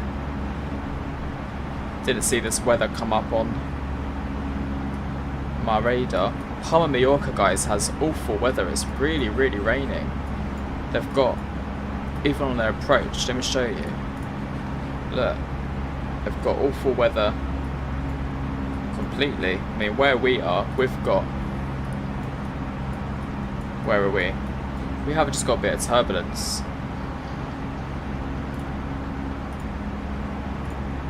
Yeah, we're just going through an area of turbulence at the moment. It could be quite bumpy over Valencia.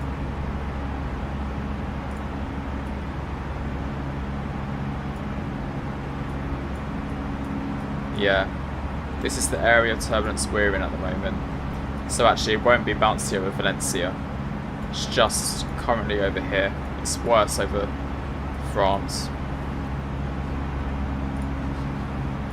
It's a cool little weather radar, isn't it, that they do.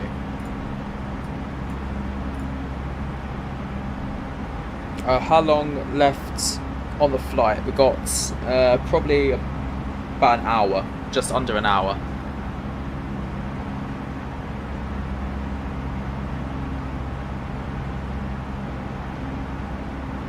We'll have a good flight, Riley. Hopefully it's not too windy for you. Oh great, you're flying to France right now. Yeah, that's south of France. You're okay. Charles de Gaulle looks alright.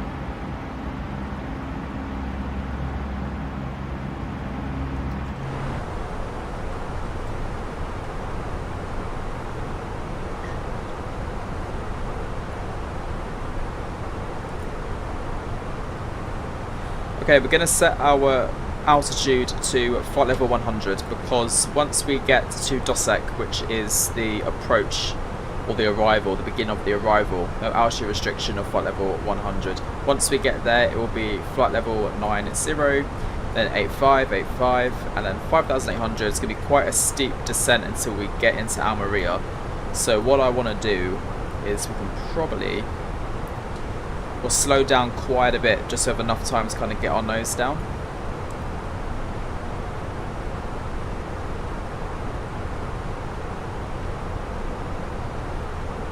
Which is yeah, it's quite a steep descent from there, so we'll get our speed down quite a bit. But let's set our flight level. Set our flight level down to 100.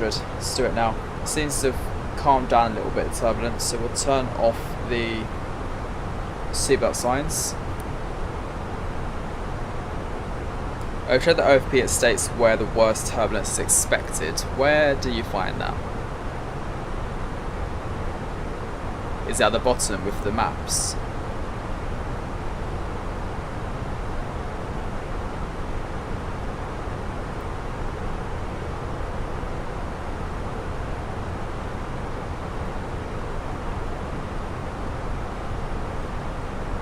Is it this graph here?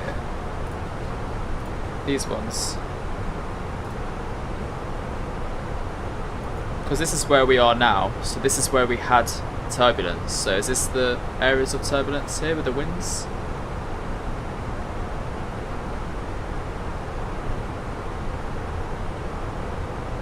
Maybe. We're flying the A320, Leighton. Oh, just above the flight plan. This is my OFP. You mean this?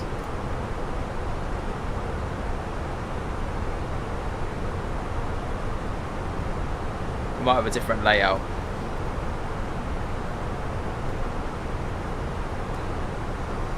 Yeah, we're flying the Phoenix A320 today.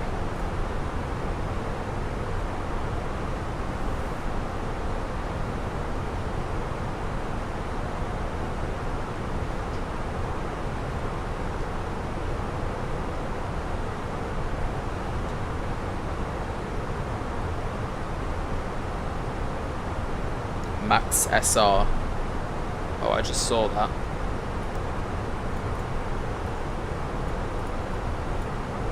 Max SR 7.2 TOC. What, top of climb?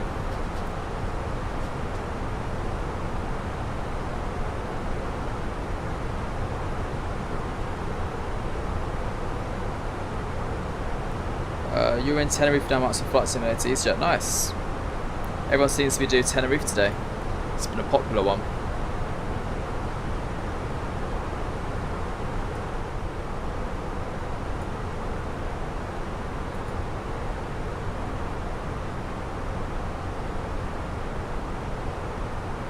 Oh, interesting. I didn't actually know that. I didn't realise that was even there. So yeah, that's a very interesting one. 7.2 is quite high, no?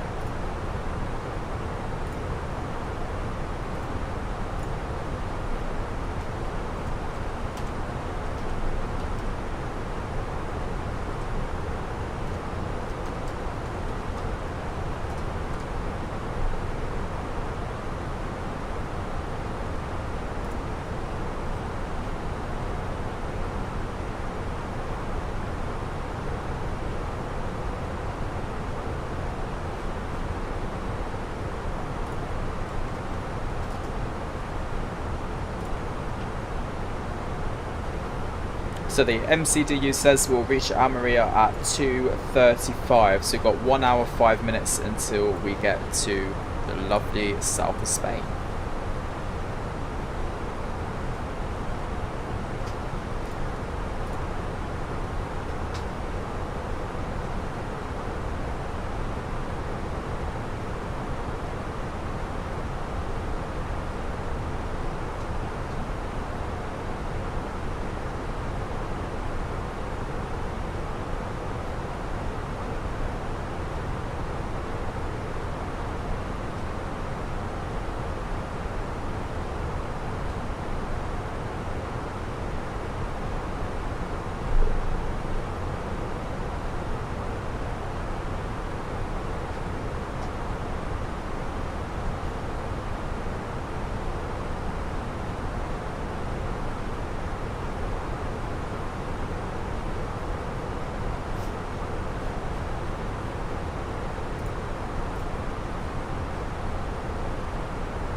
Shame that it's changed into a headwind. See you later, Leighton. Let's go direct to Nargo. Actually, no, Valencia. Just because I want to know when we're flying over Valencia.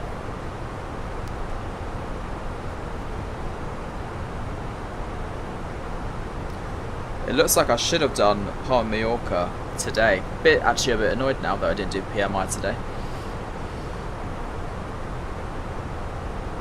Would have been a bit more interesting.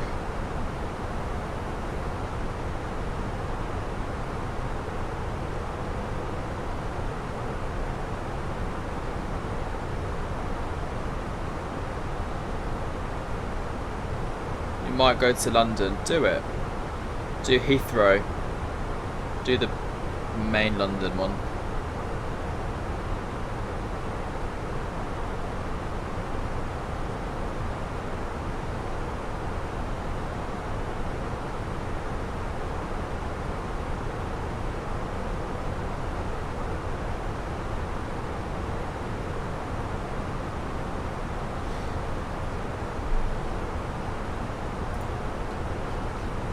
It's crazy how that wind's changed so much.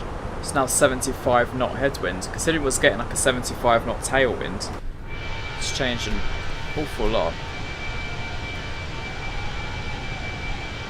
I'm curious how long the flight back would actually be. Let's have a little look.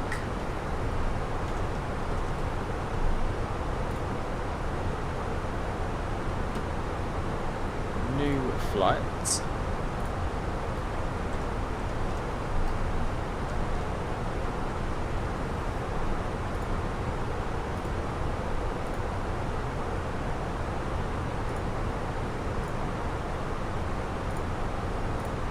So the flight here was predicted to be 2 hours 17. The flight home's 2 hours 31. So yeah, a lot longer.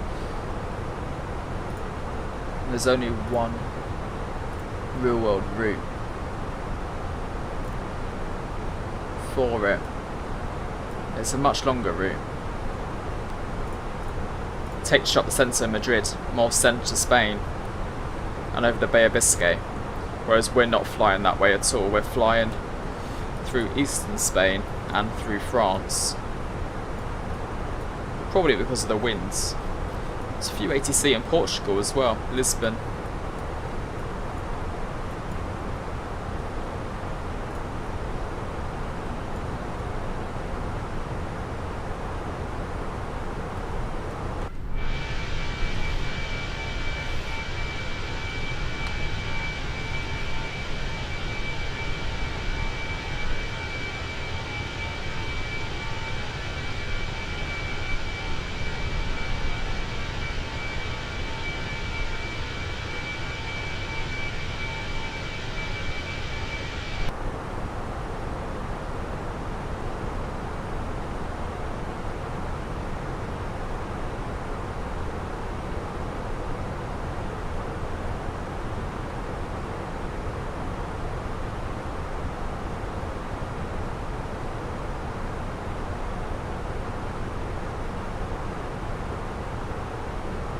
You're flying from Geneva to Madrid now. All the gates Geneva at the gate in Geneva at the moment. Very nice.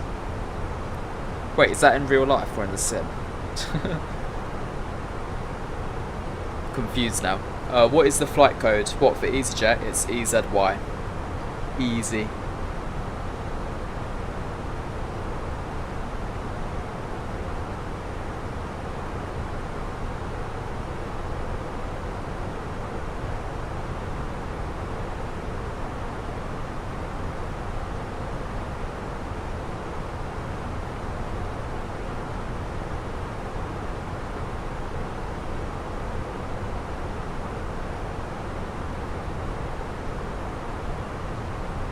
In the sim, I was going to say, I thought that's crazy to go from flying in the sim straight to Geneva.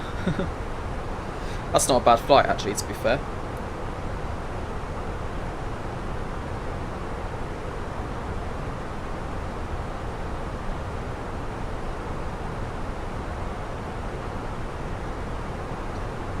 Can you EZY easy? I'll just write it in the chat for you.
Well, the clouds have disappeared now. Just realised, completely cleared up. Very nice. Looks more like Spain now, like a desert.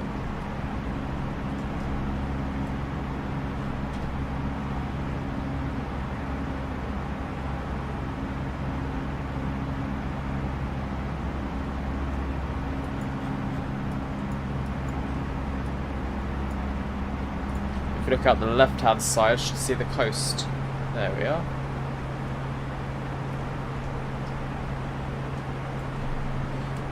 Just to the left of us here is Rias Airport, somewhere over here.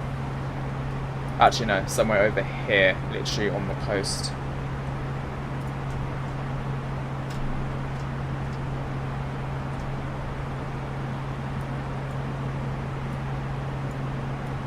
And then just in front of us is Valencia, which we'll reach in about 20 minutes.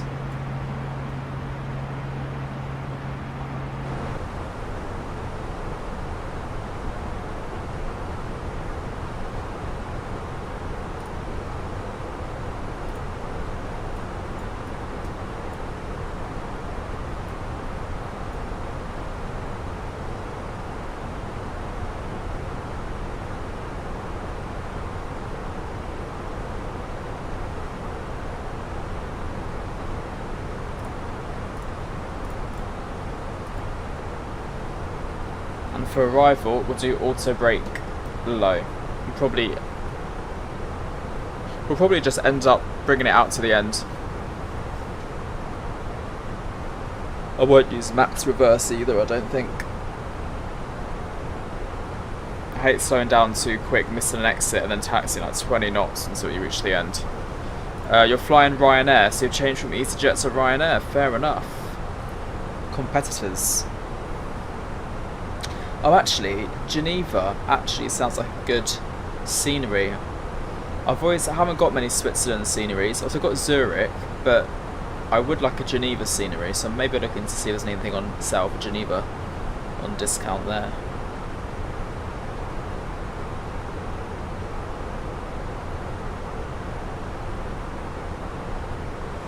Hello Retro, how are you? Yeah, very long time. Hope you're doing well.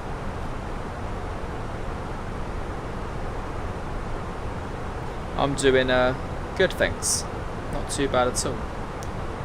Just cruising our way down to ALMERIA.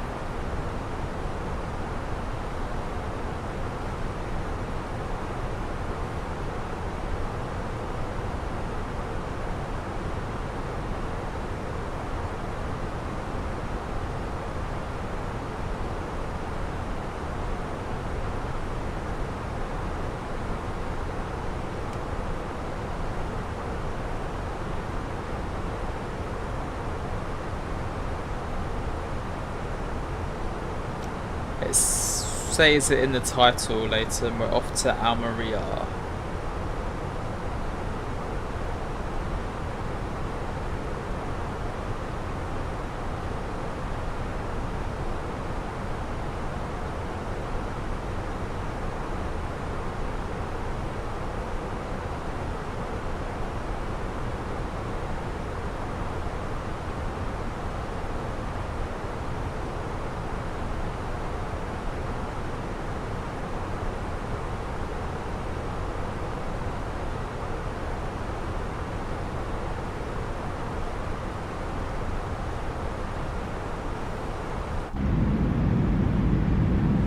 Love how sharp the scenery is looking today as well.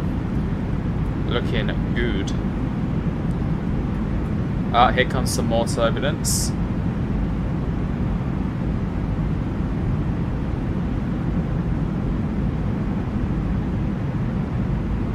Have you not? It's actually until October. I feel like I've been needing to do other stuff, and then when I have time to sim, I don't feel like it. Oh, that's a shame. To be honest with you, I know how you're feeling. I get that sometimes. When you get busy and then you feel like, oh, I can't bother to even go near the sim. But once you just get on it and do a flight, you end up getting that like feeling of wanting to do it again back. So if you really want to get back into it, I'd say just load it up and see how it goes. you'll find yourself not be able to get away.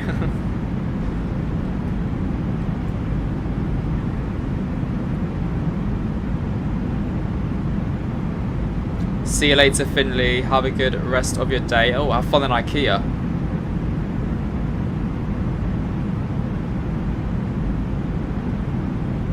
You had a busy day. Good lunch, now you're off to IKEA.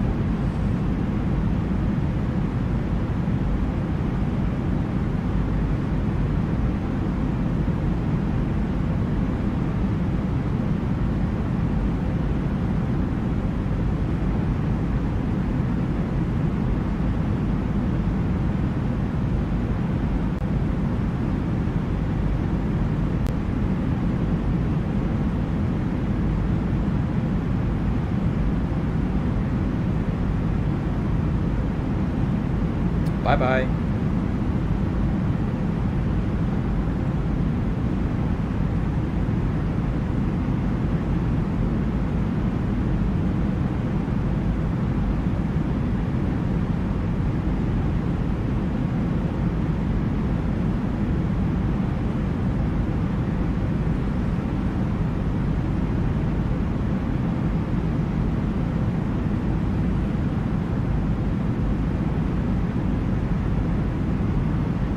We've got about 40 minutes left of the flight at the moment, not too long.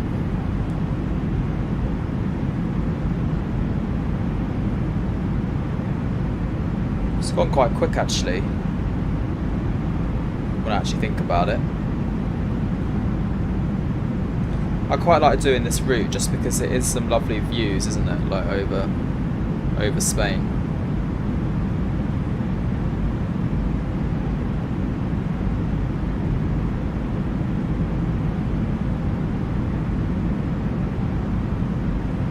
Every time you go to Flights America, I get back into it, but I was going to do a flight in October, not to go easy Phoenix, but the sim crashed twice. Yeah, it's very demotivating when the sim crashes. Like, after that, I'm like, done. I know exactly how you feel. When I had my PC issues last month, I was just so unmotivated. I was like, I can't believe what's going on. I just thought, do you know what? Never doing it again. I was like, I went through a stage of just absolutely not wanting to get back into the sim, but do you know what, it happens, and then eventually you kind of get that urge to fly back. And then since actually trying the simulator again and getting back into it and making videos, I realised that, you know, I do really enjoy it. So I guess for me as well, it's might be a bit different because obviously I make videos and do content and whatnot, that I kind of have no choice but to like doing flight sim, which I do.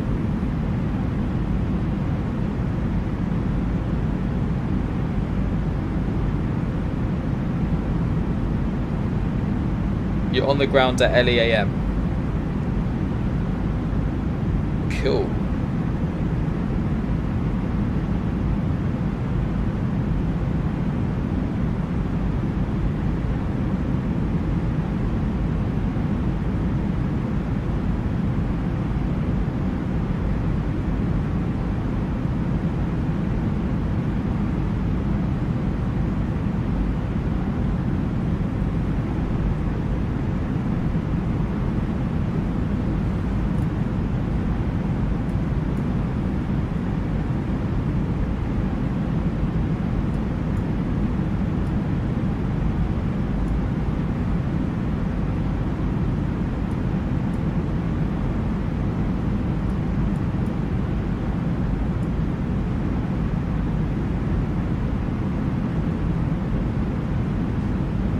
Yeah, Jaden, it's true, they do go quite quick, don't they? I think sometimes you get quite lucky with the wind as well, like sometimes there is good wind. Which today we did have really, really good wind, tailwind until literally right at the minute. Just looking at the RMP approach, guys, and what we're going to do is LVEX 5,800, and then it's 6 miles until AM 11 whiskey, and at this point we need to be at 3,000, which is quite a quick descent, to be honest. So what I'll probably slow us down quite a bit to configure for land. No, maybe not actually. We might be okay. We'll kind of judge it when we get there, but it's quite quite a quick descent. It could possibly be quite quick, so we'll see how it goes, but I'll probably have our speed quite low. I also run out of places to go, if that makes sense. I go to Spain all the time and I look for anything really 2 hours or under, free scenery so my back doesn't get hurt. Yeah, no, I get what you feel. I always try to look for freeware before getting payware as well, because sometimes you do genuinely get excellent freeware. Like the Palma Mallorca scenery, brilliant. The GATWICK freeware, brilliant. There is a bunch of good freeware scenery out there. Even the Frankfurt scenery that's free, that's really good as well. Although I did get Aerosoft Frankfurt. Got a bit of red weather, red and yellow over there. We're just approaching up to Valencia. In 33 nautical miles we'll be flying over there. Not that we can see it, because it's cloudy again.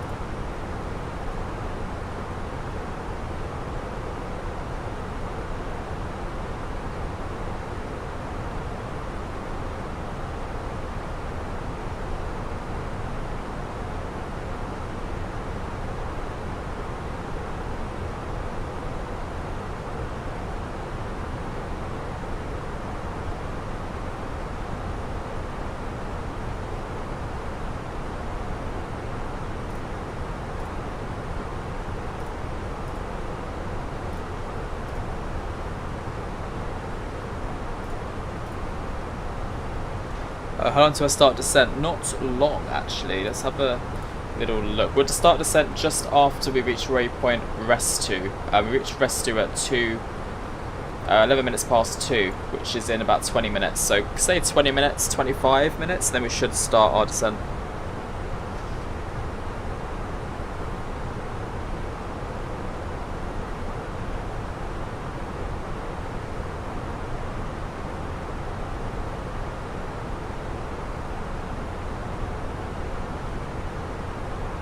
I'm going to open up the flight recorder now because I would like to do a replay of the landing.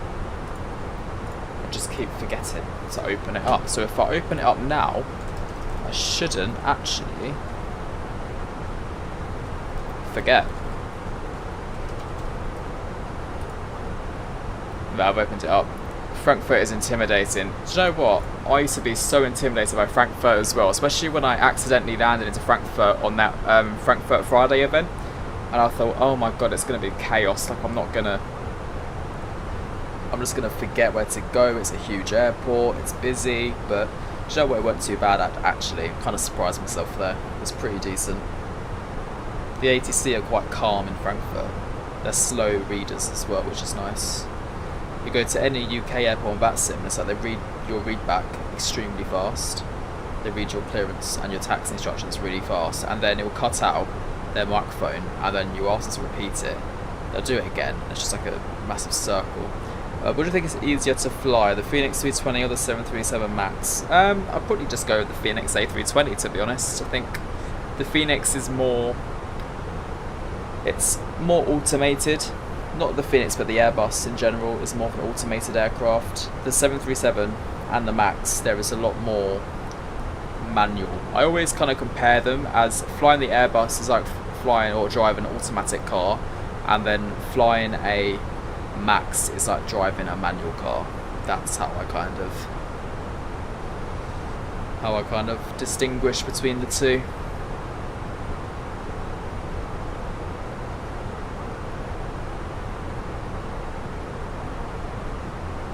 Uh, 77 knots at the moment, Leighton.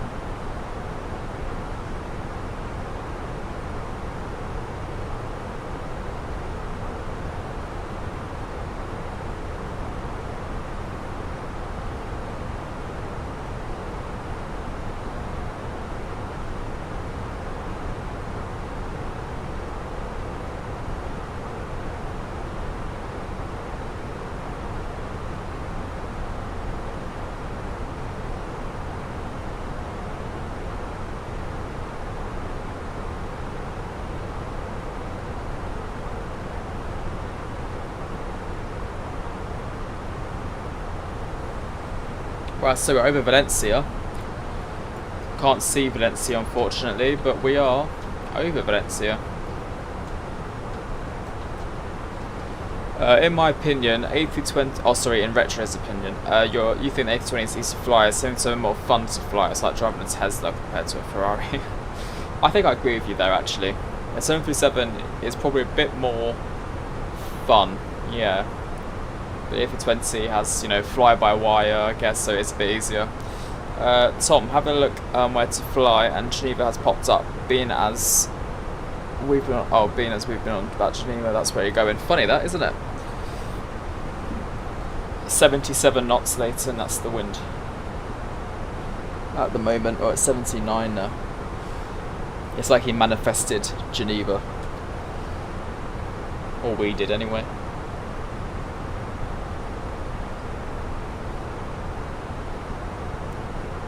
Is that weather over ALMERIA? Oops. There's a fair bit of weather there, but then to be fair, that's at our flight level, so it might change.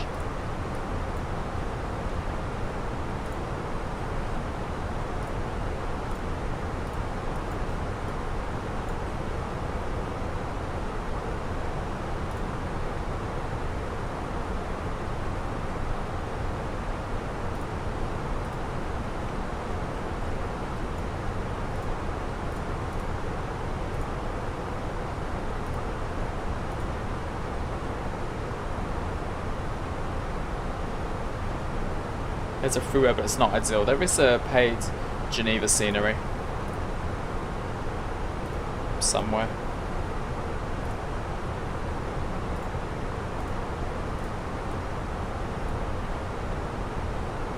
Yeah, it's good, isn't it, Tom? And the fact it gives you scenery and also airlines that it flies, I think is excellent. Really good tool. I can't remember how I came across it. That's the only thing. I think it was literally just by accident. It came up. I think I typed in the internet, tell me where to fly, or something like that on VATSIM, and came up with that.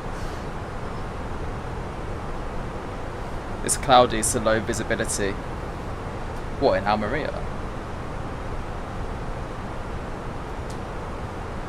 So the Metal says it was only few at 4,000, so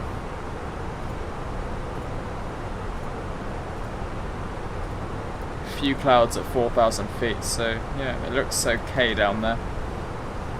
Here it's cloudy, but it's quite high clouds. It's not very low, so it's not too bad. If you're landing to Valencia, it's okay.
...2024 clouds look brilliant.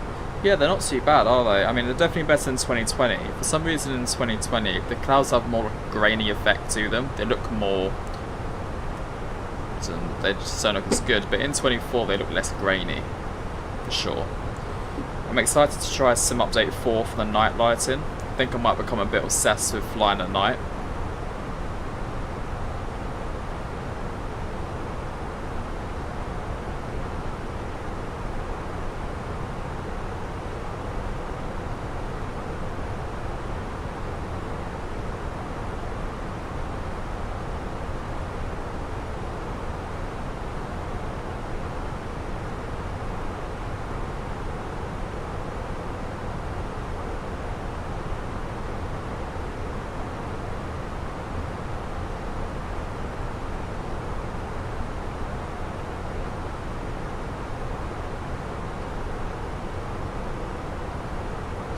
Yeah, I did retro. I woke up at 7:30 and I was like, God, I felt like I slept for ages. I kept waking up thinking it must be like 10 AM, 11 AM, because I felt like I slept for literally hours and hours. And then I realised when I woke up the hours obviously went back. And then I was like, oh, that explains it. Because usually I naturally rise about 8:30, about 8 AM, 9 AM. And I thought, God, 7:30 is so early, considering I felt like I had really good sleep. But no, it explains why now. Now I get why.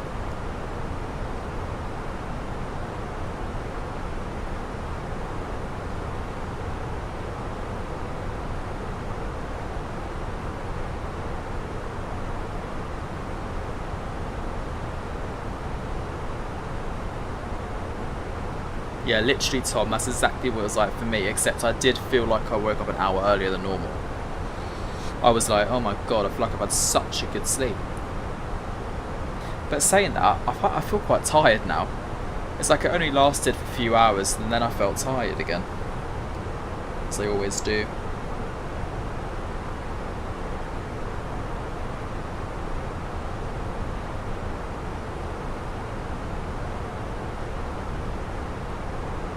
See, I just yawned. Literally talking about being tired made me yawn.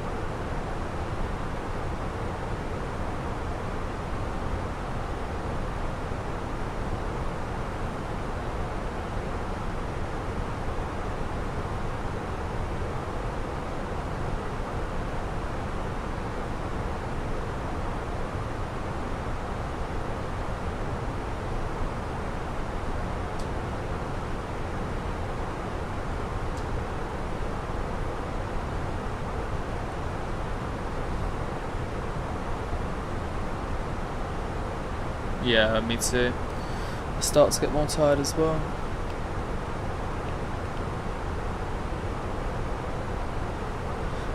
It's a very unpopular opinion, but I prefer winter to summer. I prefer the winter hours. Like, I prefer it getting dark at 5 and I do it at like 9 PM. I know that sounds weird, but it is like a weird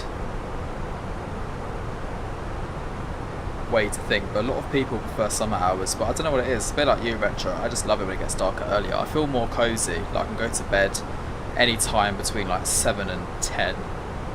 It's not prefer it. Talking of clock change, you did Jet2 flight with the Phoenix 321 last opportunity to Birmingham, and I landed just before the clocks went back. Oh, that's cool. Actually, do you know what? I never thought about it. Does the clocks actually go back? No, they don't go back in the sim, do they? Because it's UTC and Zulu time. Because obviously right now, the time in the sim is the time that it is where I am. Obviously, yesterday's stream, I had to add an hour onto everything. Thank you, Leighton. Thanks for your good luck wishes. Hopefully, fingers crossed, it's alright.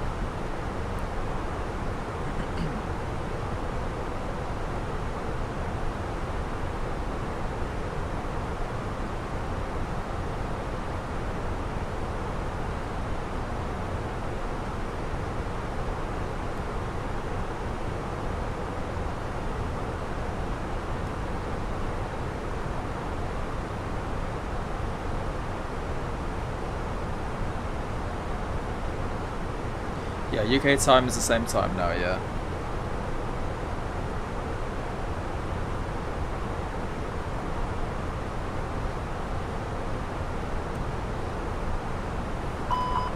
Oh.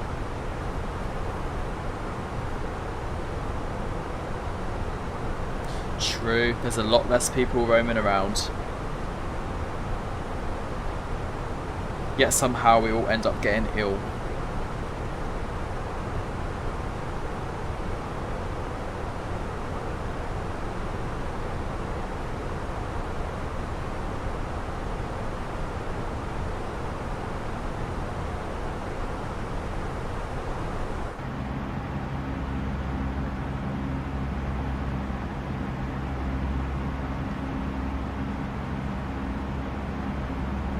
Captured the ILS at Paris. Nice. Good luck with your landing, Riley.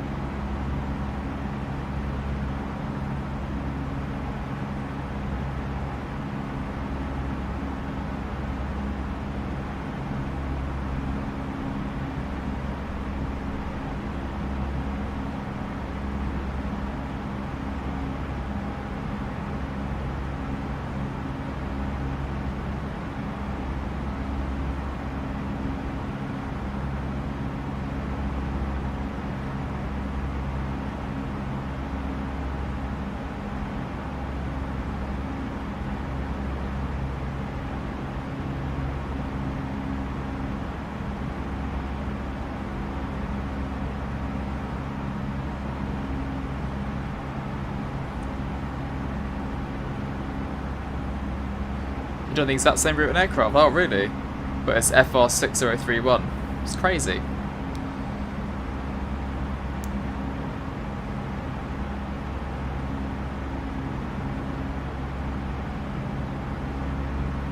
I didn't realise that.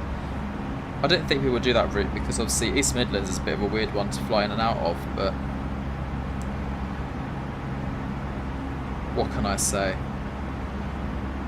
Got the best route ideas.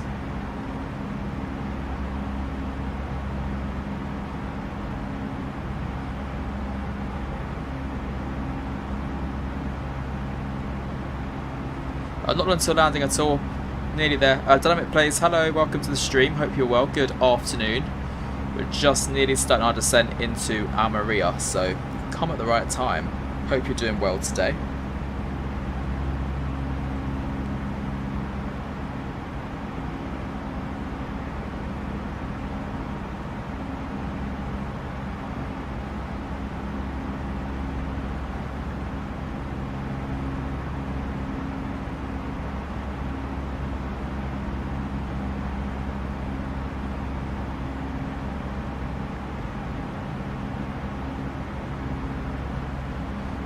Have a little look, shall we? So yes, obviously it's just after Restu, so we're not too far away at all.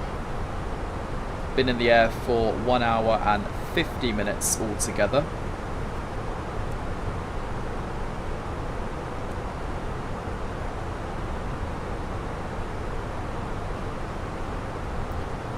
Oh, thank you very much, Dynamic Players. Appreciate it. I think you should do some tutorial series on 7.3 or 777. I've done a tutorial on the 7.3, but the 777 I've not done one on. The 7.3 probably is about 2 years ago I've done a tutorial on that one. The thing is, with tutorials, right, I don't know what people prefer, because I used to upload them in parts. So like, part 1 was cold and dark to taxi or pushback, and then part 2 was taxi takeoff. Part 3 was climb, descent, and then part 4 was obviously landing and shutdown. But I don't know if people would prefer a tutorial all in one part. Or maybe 2 parts, like, you know, start up to cruise, and then cruise to descent.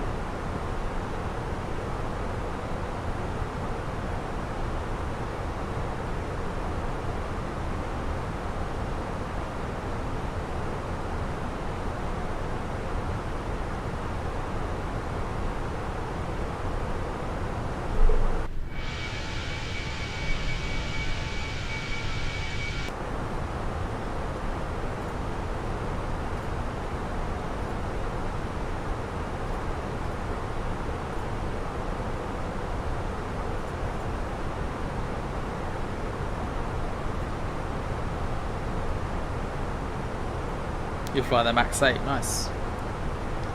Enjoy.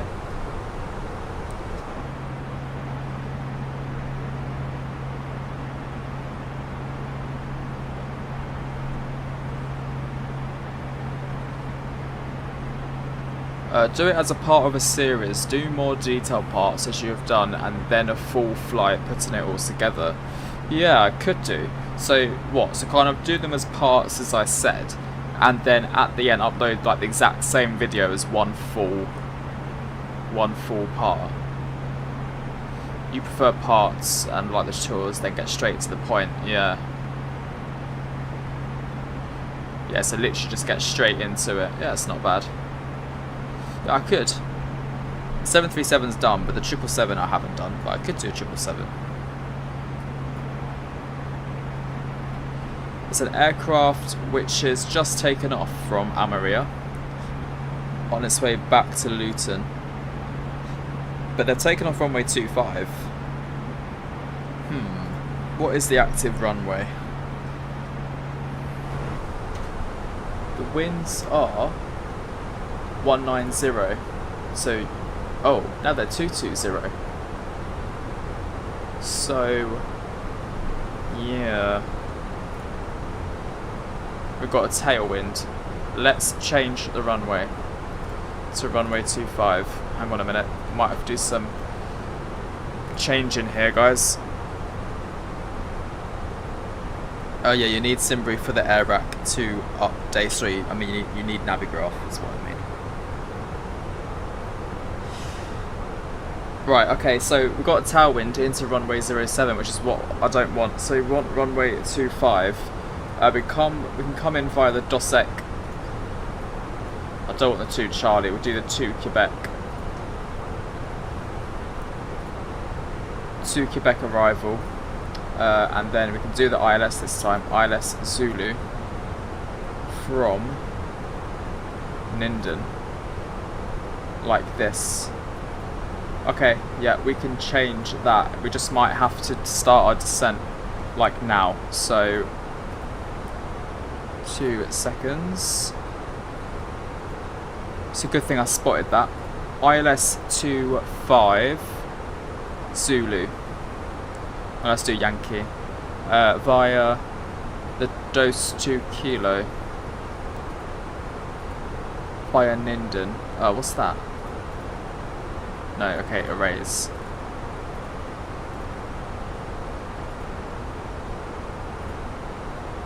Dosec 2 Kilo.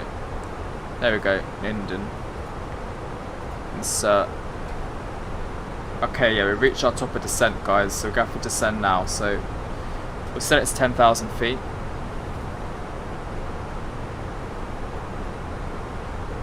I've got the 4090, that's my graphics card. Okay, right, let's descend then. It's going to go a bit more fast paced now. So speed brake out. See how well we can do with a slight runway change, shall we?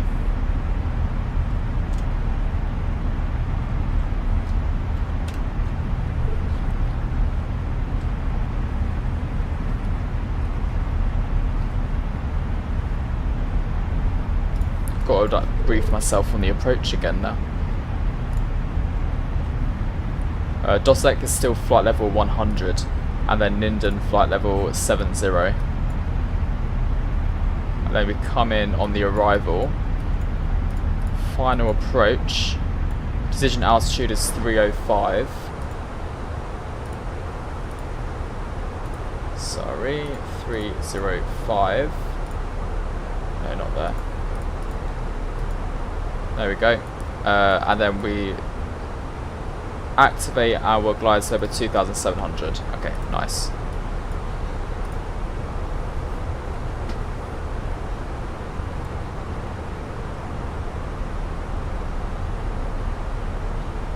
Phew, we're getting there.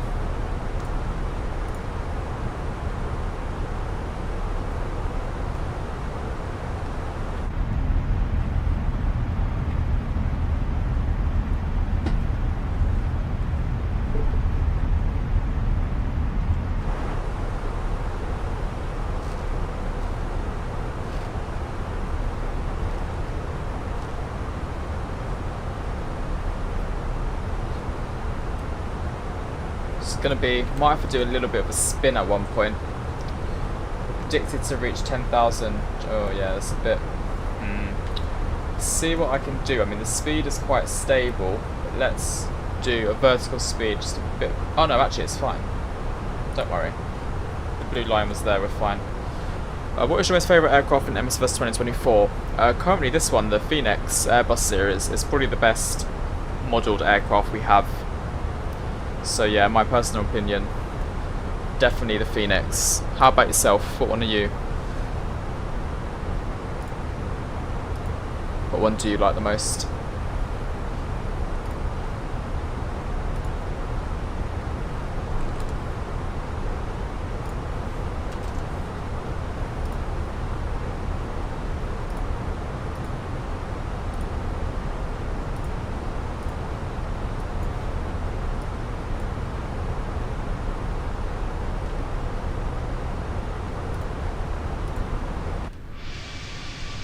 Look at that descent angle.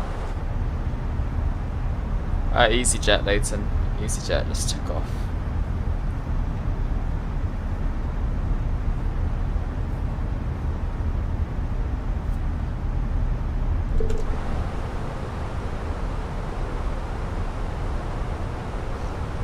Right, so we're actually now predicted to land into ALMERIA at 2:29, which is a whole 6-7 minutes quicker or earlier than was originally meant to land on the other runway, which is nice, saves us some time there.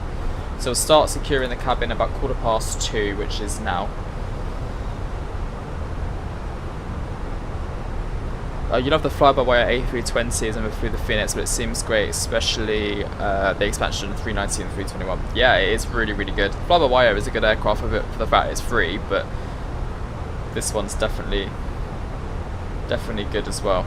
Well, I'd say it's way better.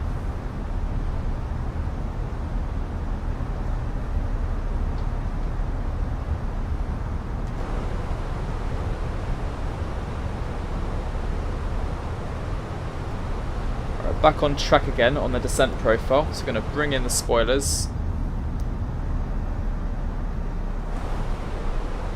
I'm going to switch on the seatbelt signs. And the cabin crew can start preparing the cabin for landing.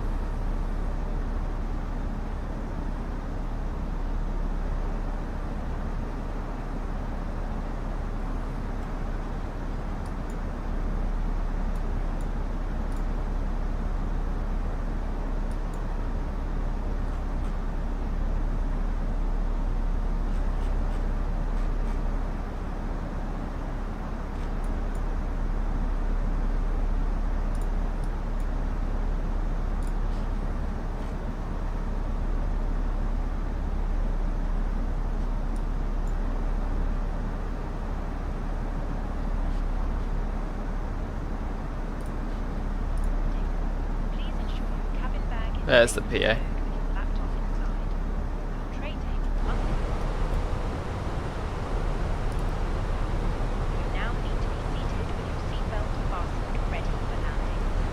You're in your Airbus phase at the moment. High move for MSFS 2024 from FSX Steam Edition in June. You've also loved the fly-by-wire A380. I haven't done a flight with it yet. It took me a while to do a flight with 380 as well, actually, now I think about it.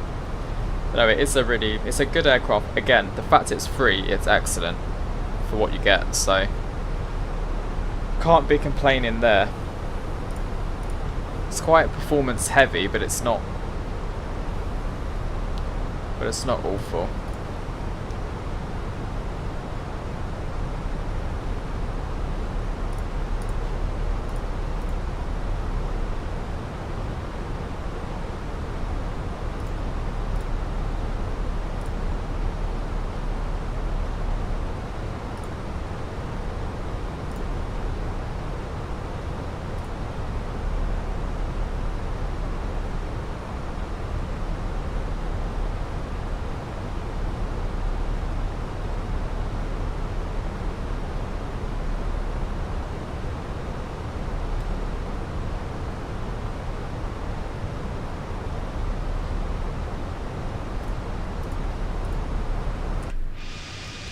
Love the holidays livery as well.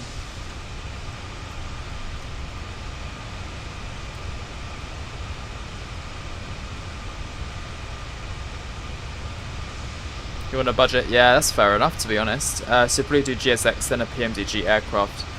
It's a good idea.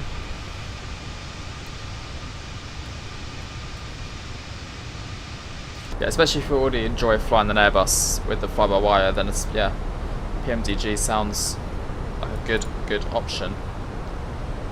Right, I'm going to start the flight recorder now, so I remind myself to actually look at the replay, so we know it's on.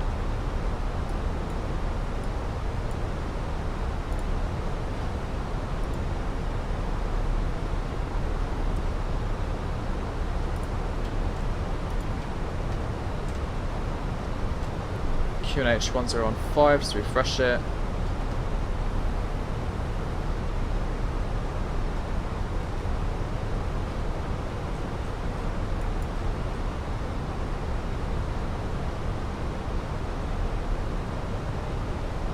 No, the ASBO Max is awful. I've never tried it because I've always had the iFly, but the ASBO, no.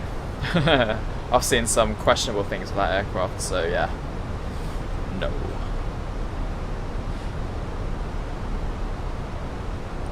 There's an Iberia aircraft on the ground at ALMERIA on the stand that I was going to choose.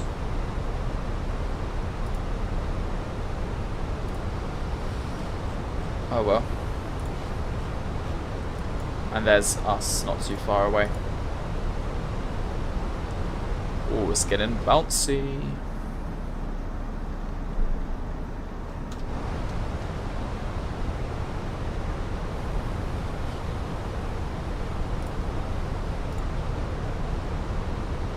Sorry, Asobo, not Asbo. I don't know why I said Asbo. Yeah, Asobo. Shows you how often I fly the aircraft from Asobo.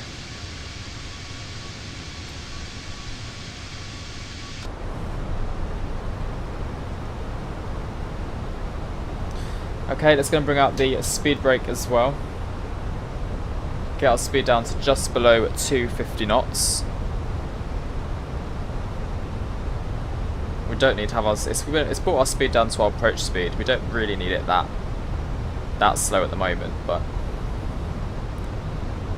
Okay, we're going to switch, turn up Unicom now, so we can listen out for the other aircraft.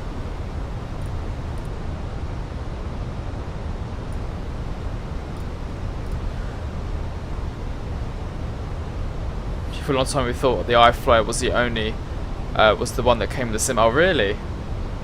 He's confused why so many people were flying it, yeah. No. Definitely that is not an iFlyer product, but... Could you imagine if it was? That would be horrendous for them. What a nice screenshot of the wing there.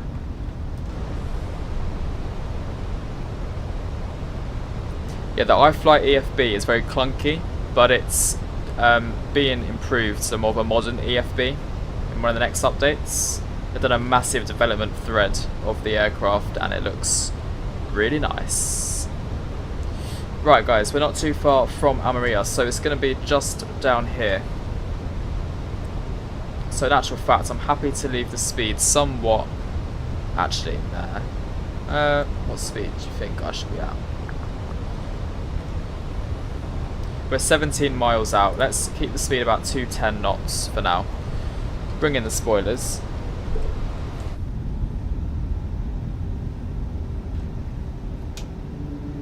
Flaps 1.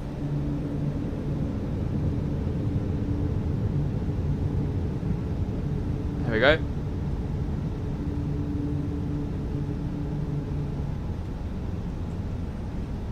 Oh, good luck, Jaden, with that. It's nice. The fact you picked it up last night was quite good timing.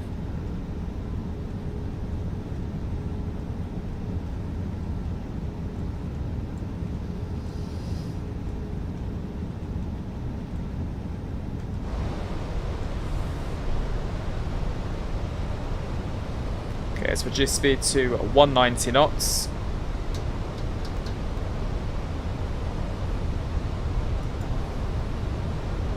Going to arm approach and autopilot 2.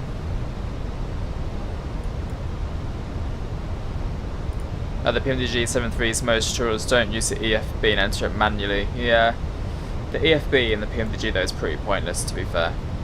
Doesn't really have much use, personally. In terms of planning the FMC, it's not much. It kind of does.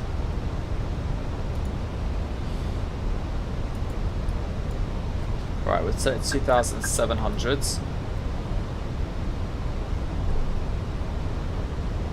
Capture the localizer. Now we're going to set QNH 1015. Cabin crew must now be seated for landing. Thank you.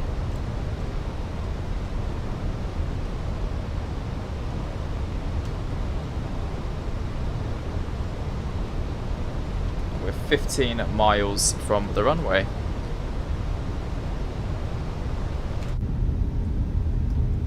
This is what I love flying to ALMERIA as well. All these like little greenhouse looking things. It's quite cool.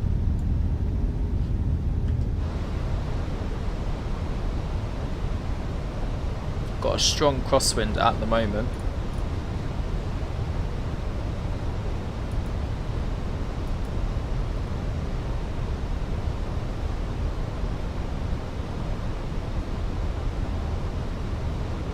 Okay, let's reduce speed to 180.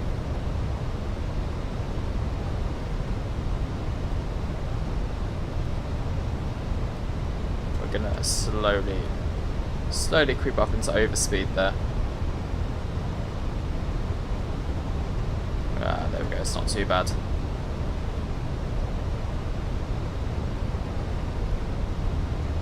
Oh, the last cross the pond I done was probably about 4 or 5 years ago. Every time they do cross the pond I'm working, which is so annoying, but it's because I usually work on the weekends most times, so.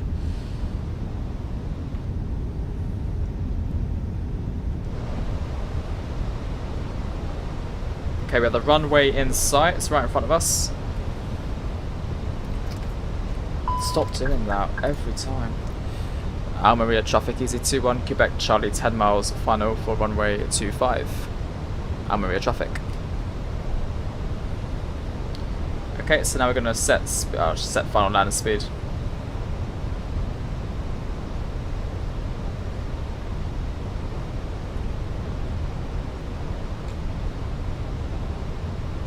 Okay, pop in the ground spoilers and arm them. Speed check. Oh no. Maybe I should have left them out for a bit longer. Okay, don't worry. Leave them out for a tiny bit longer. Got a tailwind now. That's why it's been pushed. It should still be a headwind. Hopefully it stays that way. Speed check flaps 2.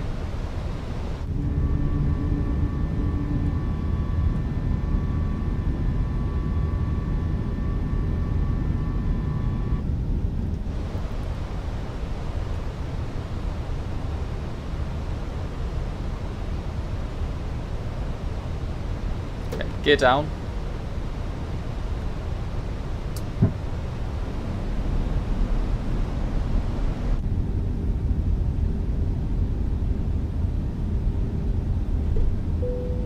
Ding. Flaps 3.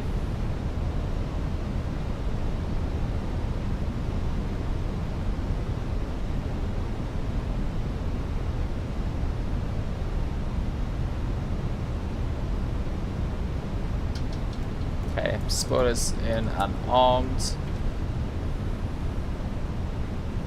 That tailwind is a bit concerning.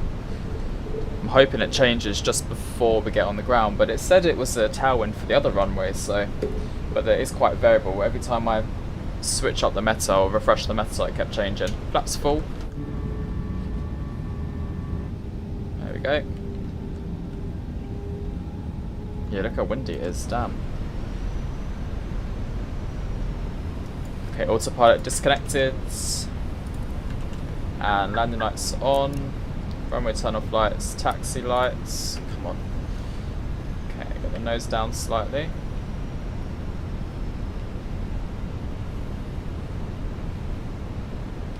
There we go, now it's a headwind.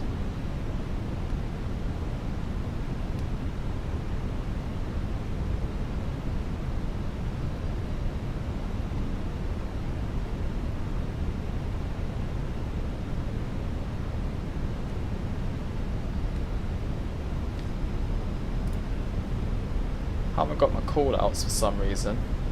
Not sure where they are. ALMERIA traffic, easy 21 Quebec Charlie, final runway 25. ALMERIA traffic. 100 above. There we go, there's the call outs.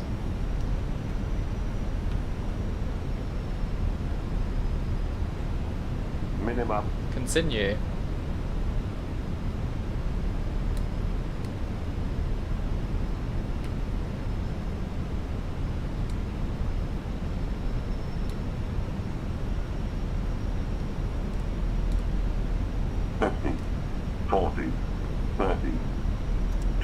Retard. Touchdown. Reverses.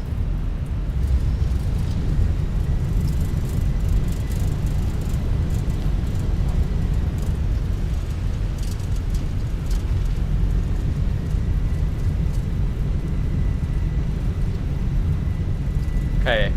Manual braking. Reverses stowed. There we go. Welcome to ALMERIA, 2 hours 13 minutes altogether.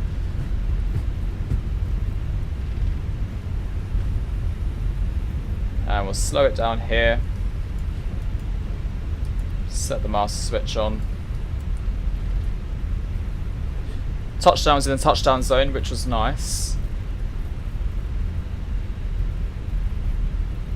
and managed to save some time on that arrival as well with the runway change. Flaps up, spoilers in. ALMERIA traffic easy 21 Quebec Charlie vacated runway 25. Very nice. Start up the APU, landing lights off, taxi lights and strobe lights off. Safety-related duties. However, we ask that you remain seated until the fasten seatbelt sign has been switched off. Portable electronic devices. And we'll spin it around the corner and then let you know the landing rate. Internet access may now be used. Weather radar Please off. make sure you take all your TA. personal belongings with you, checking in the seat pocket, underneath the seat, and in the And the landing rate was -190, so not bad. items may have is A not good touchdown. until you reach a designated smoking area. And I'll replay the landing as well after landing. Sorry, after we taxi. After you today. How did you learn to fly aircraft? I don't really know, to be honest. I mean, I've been flying them for like 10 years, like over 10 years. Flight sim I've done since I was like a child. So yeah, I've never not been on flight sims. So I kind of just learned them over the years, watching videos as well. I mean, I work with pilots every day, so they kind of tell me every now and again their landing techniques and whatnot. So yeah, kind of just input it into the sim. How do you find your landing rate? Is that in the sim or an add-on? That's on Volanta. It's like a flight sim tracker. I'll show you. So it's called Volanta. It basically just tracks your flight and then it gives you the landing rate there when you hover over the landing, so -190. Oh. Actually no, we'll take a left onto Charlie.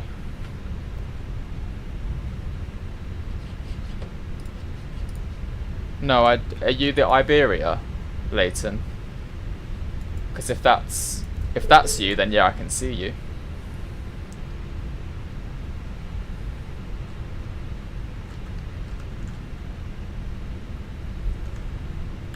Okay, going to switch on the electric pump and turn off engine, or switch off engine 2. Single engine taxi until we reach the gate. I'm going to park just left. Actually, yeah, we can park just left of the Iberia,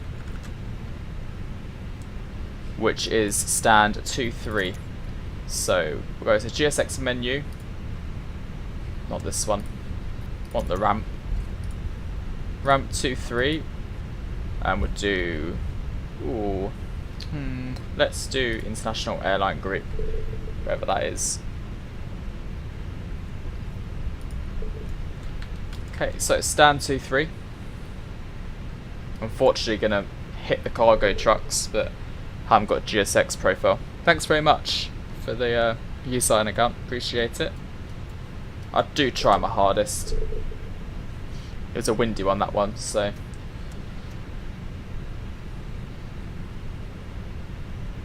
Do you have to have Microsoft Flight Simulator to go on Lorenzo? I don't know what Lorenzo is. Never heard of that. Oh, Florenzo. I don't know what that is either. Okay, taxi light off.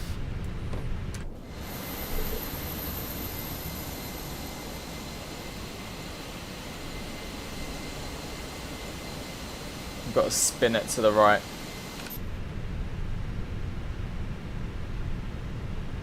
You're welcome, Kids Side Plays. Enjoy streaming. It's a lot of fun.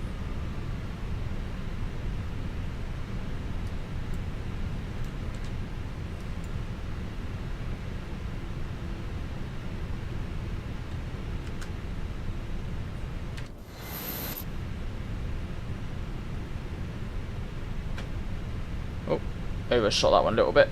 Spin it to the left. And stop it there. Parking brake set. And engine 1 cut off. APU bleed, APU's on. Wait for the engine to spool down slightly. Which flight recorder did you use? I just use a flight recorder literally called Flight Recorder. It's on flightsim.to. Lovely. Engine 1, engine 2 is shut off enough for me, so we can switch off the beacon light, switch off the seatbelt signs, and then GSX will start deboarding. Good, and everything looks nice here. Switch this back to standby and off. External power is available, so switch on the external power, turn off the APU. Electric pump can also come back on as well. And we'll get rid of any company messages or the arrival message, and then we'll watch the replay. Oh. Click the wrong button. Arrival message. Cool. Very nice. There we are. Well, everyone, welcome to ALMERIA. We made it on the ground. We should have been landing just now, actually, so not bad at all. And as you can see, the passengers are going to start their disembarkation very shortly. I might fly this aircraft back in a video, potentially a live stream, I don't know. But anyway, let's watch the replay. So we'll disconnect from VATSIM, turn everything off, including Volanta. Otherwise it will start recording about 100 landing rates. Quit. That's fine. That's fine. Cool. And I have to unfortunately restart GSX. Reset. Panel states ready. Set flaps full.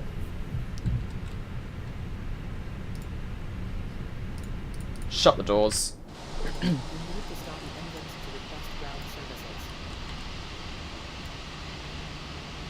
Right, let's get the replay ready then. We'll start it from the wing view. Let's do... what one should we do? Let's do this view first. And then... there we go.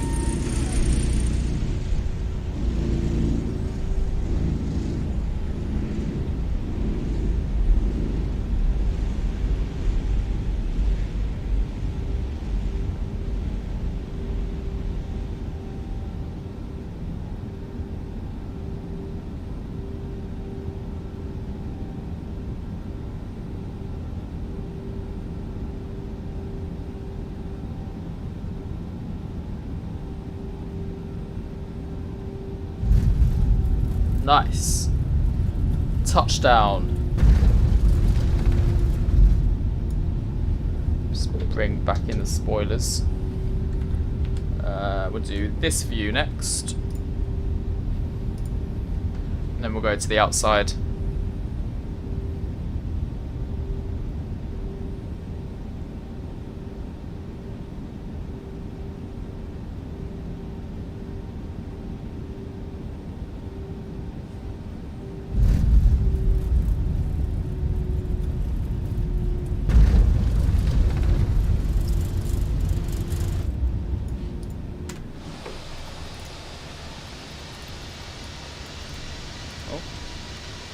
Ready for this extremely fast. Whee! Zoom in. I'll watch the landing from this angle. Resume.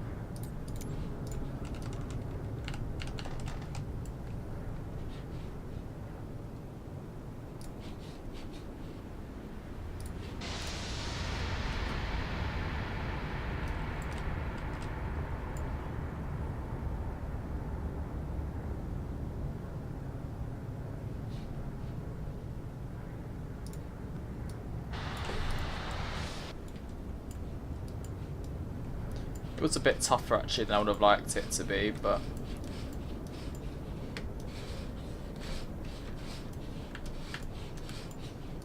spin it around eventually. There we go.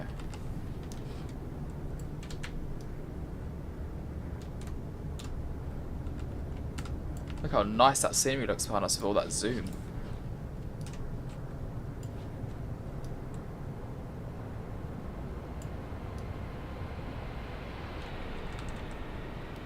It was a good flare, straight in the middle of the runway as well.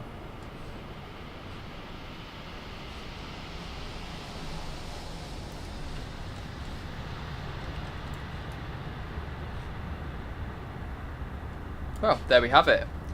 Let's get the aircraft back to stand and reset the camera. Whee. Well everyone, there we have it. Thank you all very, very much for watching today's live stream. I hope you all enjoyed this slightly longer flight as well to... oh, hang on. There we go. Hope you all enjoyed this slightly longer flight to ALMERIA. I'm going to head off the stream now. Thanks again for everyone for watching. I'd just like to thank people for today's support. So we have Tom, thank you very much for subscribing. Nelly, thank you very much for subscribing as well. And Leighton, thank you guys very much for your subscriptions today. Really do appreciate it, and welcome to the channel. Hope you enjoy the future content and future live streams.